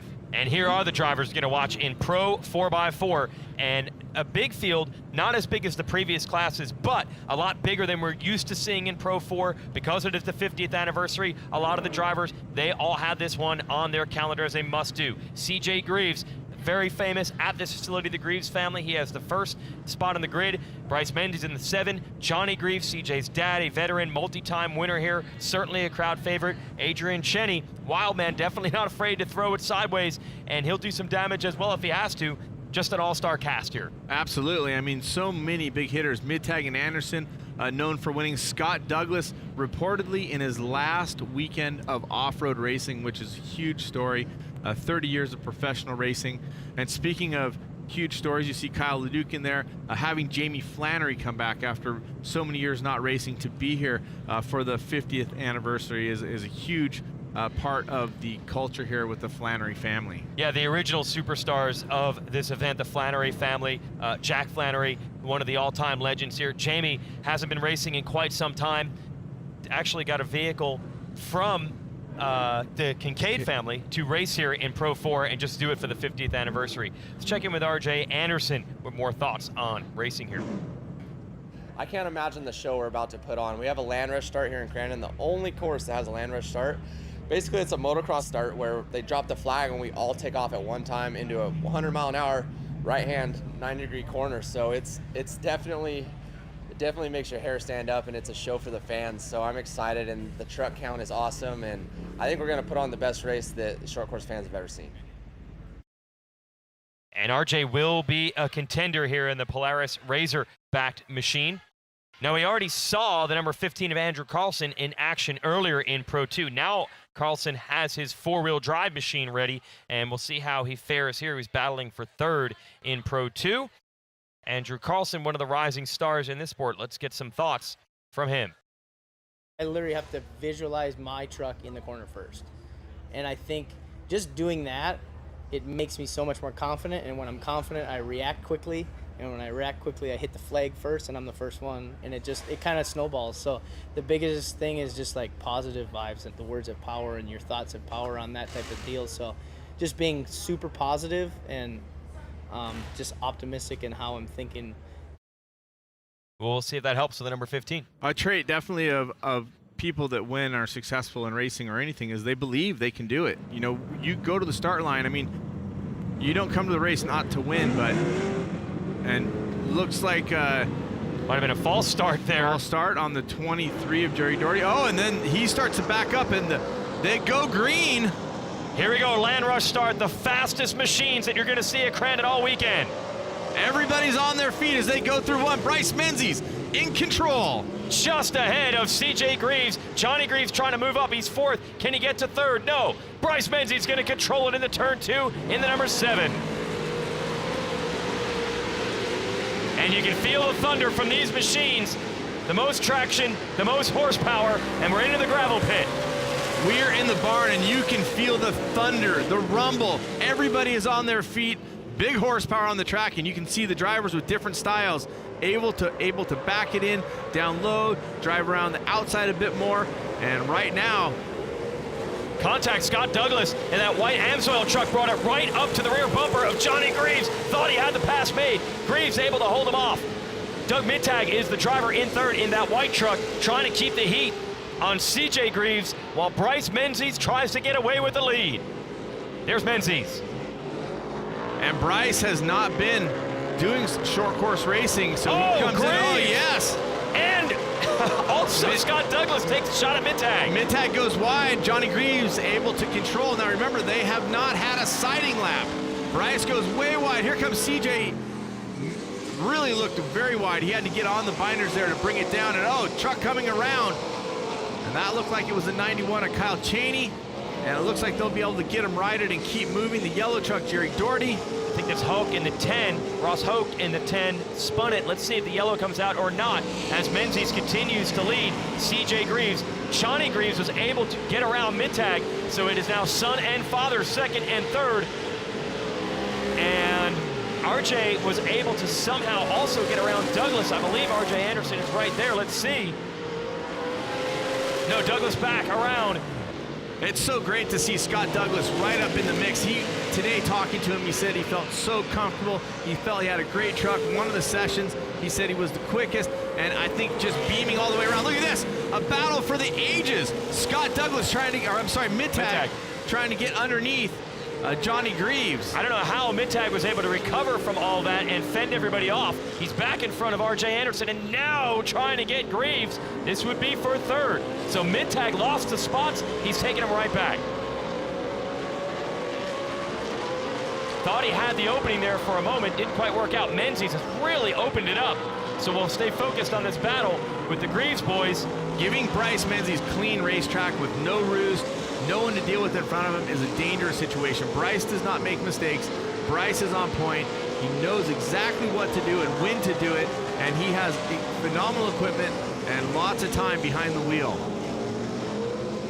Staying close to the inside there on turn 1, both CJ and Johnny Greaves. And again, we hear it from our post here in the very famous barn at Crandon. Thunder in the air. It literally makes the ground rumble as these 900 horsepower machines come through. CJ trying to hold off his dad into the gravel pit. Doug Mittag is not taking any gruff from anyone. They roughed him up earlier. He's trying to come back and reclaim that third place position. Mittag is definitely a driver who is willing to be aggressive, willing to throw down, but he's so good at hitting his lines and also exploring just a little bit of finding where there might be other traction. As we talked about with the Pro 4s, they're able to race in a couple different places. The Pro 2, you very much want to stay on one line, and yes, there is a best line for the Pro 4, but with the all-wheel drive, it gives you the ability to take on some different lines. You can see that sun coming into the cab. We talked about it earlier, and that's something the drivers definitely have to deal with, especially going back here in the far back as they get ready to join back into the start straight. That's Bryce Menzies. We're on board with the leader, Mittag in the 81, and Anderson in the 37, putting heat on the Greaves. The family second and third right now. And that's what makes this race so unique. CJ Greaves, the points leader in the Midwest Off-Road Series, doesn't have to race Bryce Menzies, so you never know what's going to happen when they face off here in Crandon. It's often uncharted territory. CJ was fastest in qualifying, but Bryce Menzies getting the edge on everyone here in the race. Menzies with looking like a 20 truck length lead currently. There's the number 7. And Menzies just really putting it all together, setting up the drift perfectly. You can see him controlling it. Front wheel slightly moving around to get the exact placement. You heard Charlie talking about tire grooving. That team will talk about so many different aspects, and they really know how to put a complete truck together. They had some work to do. There's a very famous parade that kicks off the racing noon on Fridays, but these manual transmission trucks, stop and go traffic in a regular stick shift truck or car is difficult.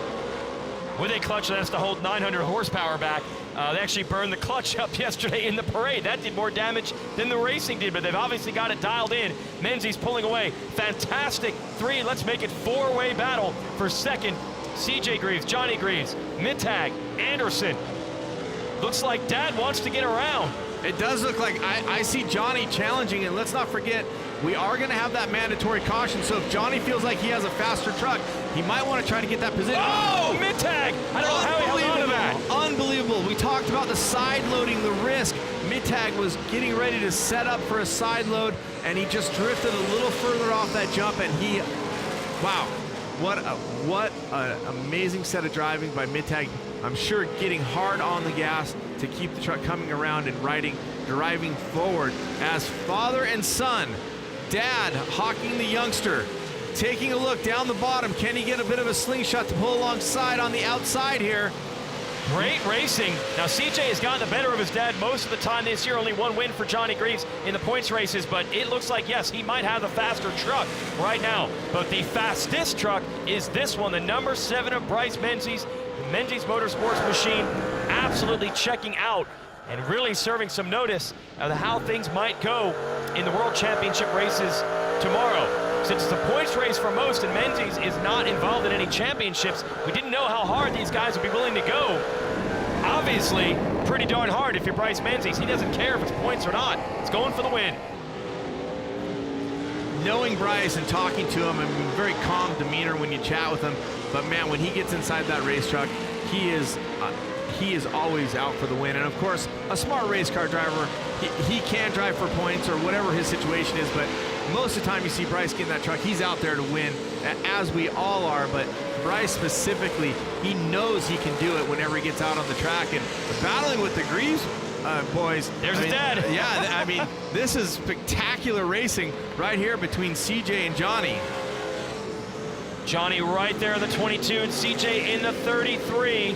Trucks are not identical, actually, some of the newer technology on CJ's truck, but Johnny did tell us yesterday you really don't know. It's all in theory, and I believe the competition caution has now come out, and they're going to slow them down.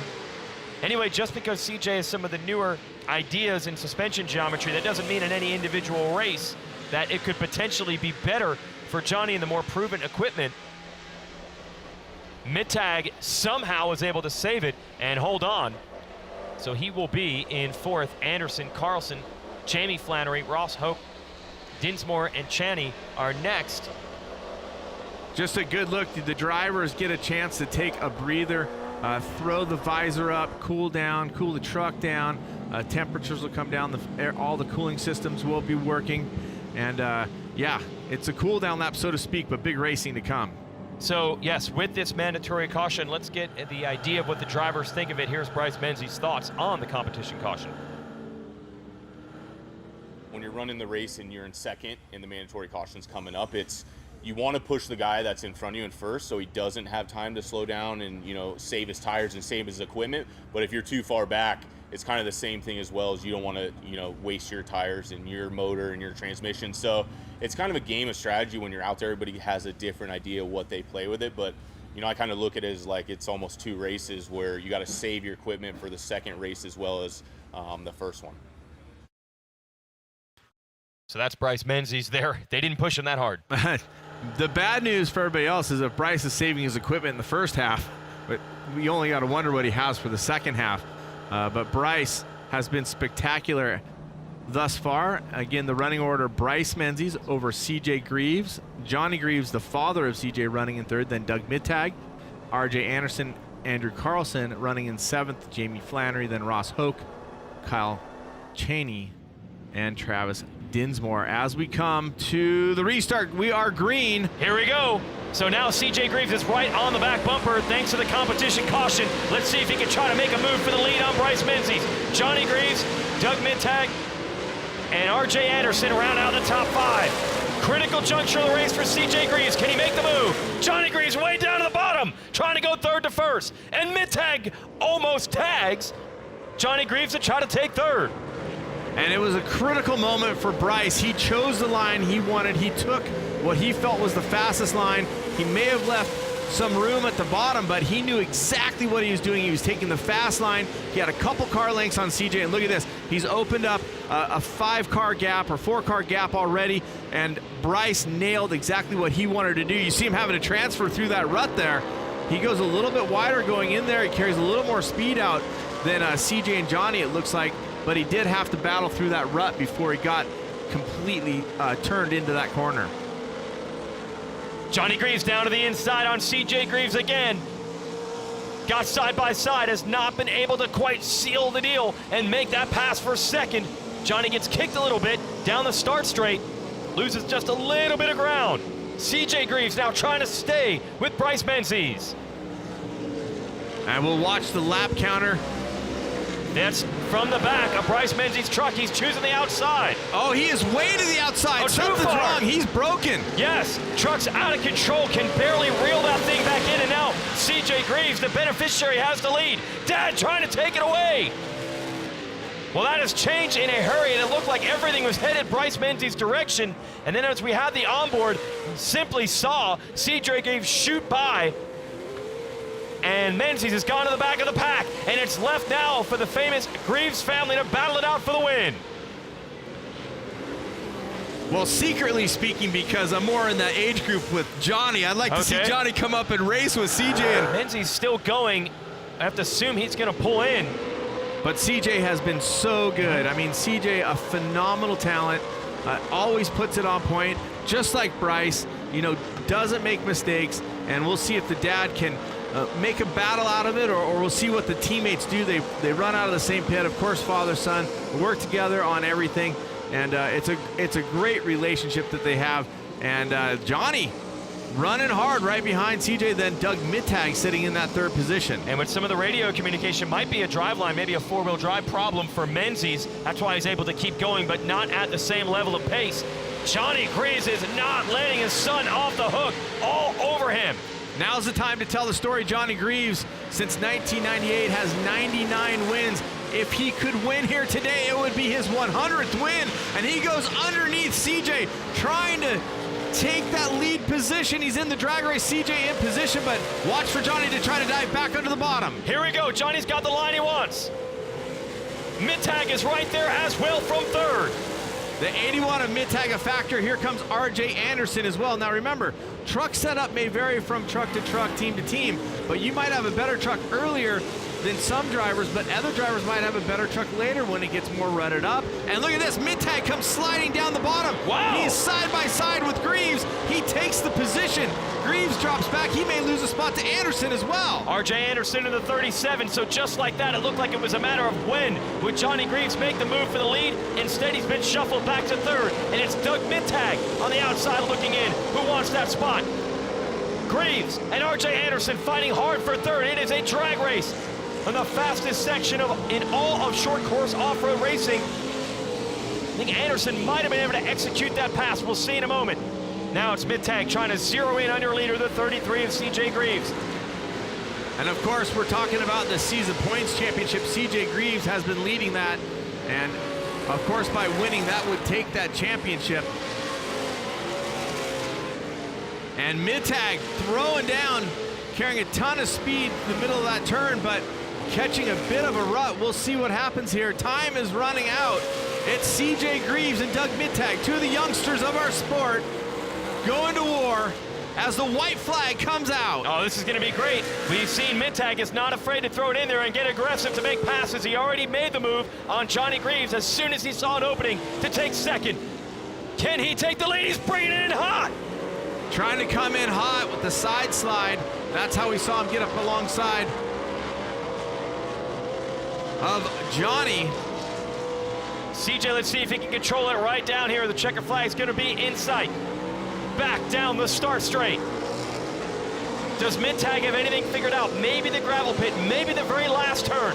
Where can he try to execute the pass? First, he's got to make up about 8 to 10 truck lengths on CJ Greaves, and they're back in view of the fans. CJ pulling out a bit of a gap there, coming out of that last turn and through that start straight. Coming around through the barn, turn 2, headed for the gravel pit. Is there anything Mittag can pull out? Which line will CJ Greaves, the leader, choose? Will he keep the door open to the outside? Will he try to protect? Mittag down to the inside. Greaves makes it off the corner. Only one turn left. Checkered flag will be in sight. It's been a great season for CJ Greaves, and he wants to cap it with the win here on a Saturday in Crandon. Mittag's out of room, out of time. There it is.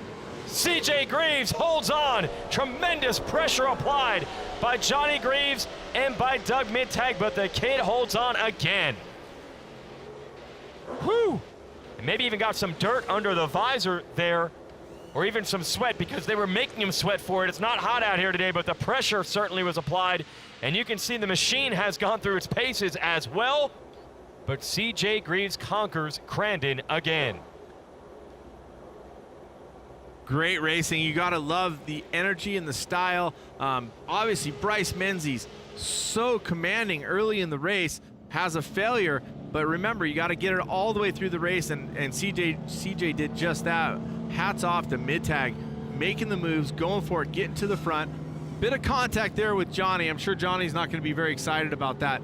But, you know, door-to-door contact, we didn't get to see the whole thing, so we can't really say exactly what happened.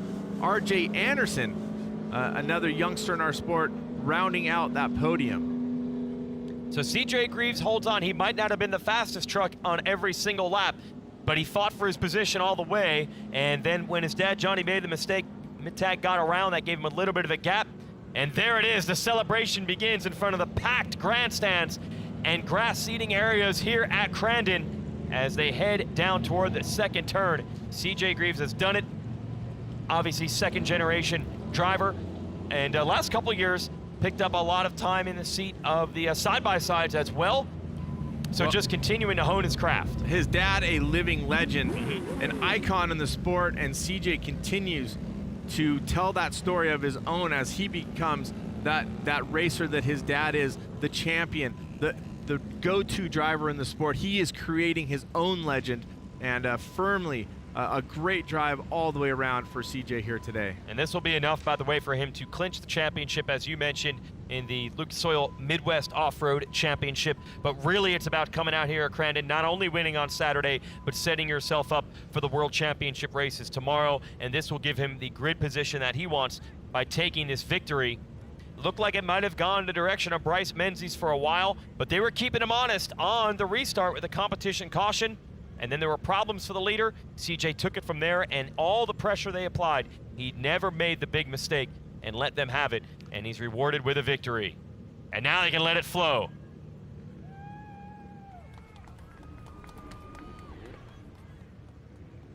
CJ Greaves has taken the win in Pro 4, and we will send it down to Tina Dixon.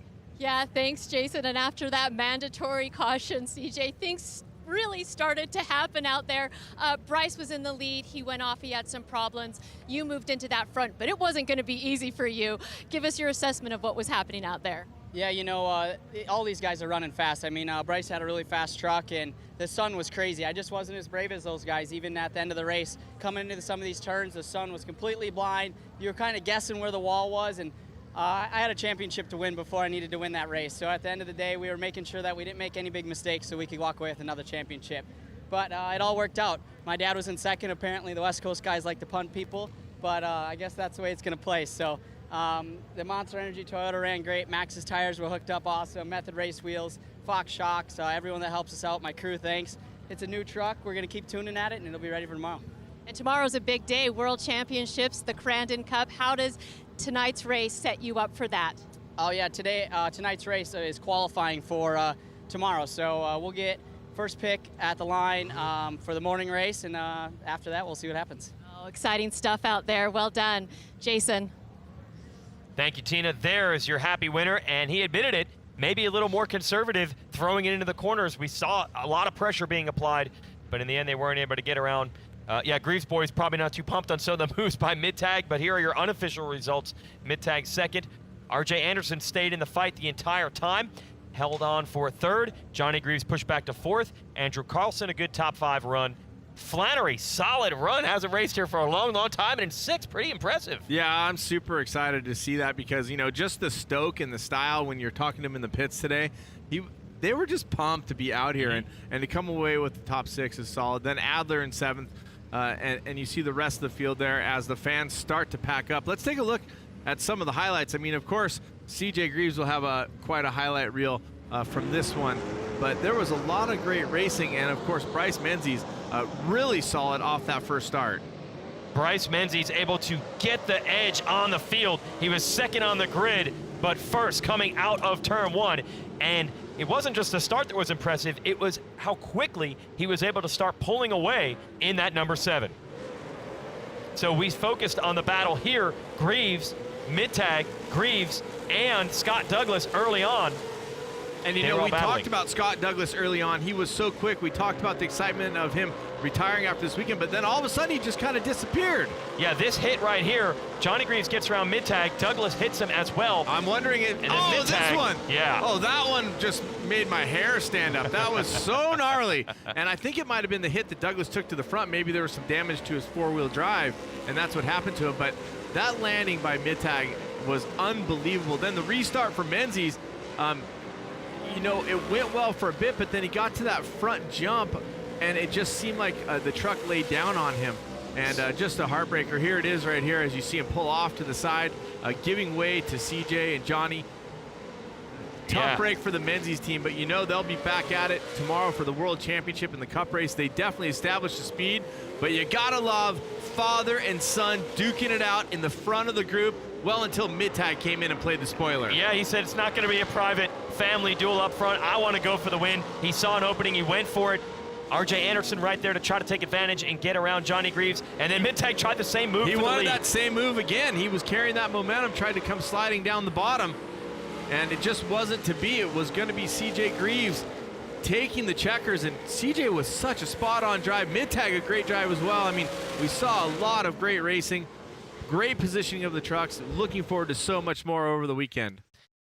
So, shots fired by several. CJ Greaves, obviously his statement is by taking the win, but a lot of drivers going fast in their pro 4-wheel drive trucks, including Menzies, who was leading until the machine broke. You know that Johnny Greaves will be back with a vengeance tomorrow. Mid-tag drove very well.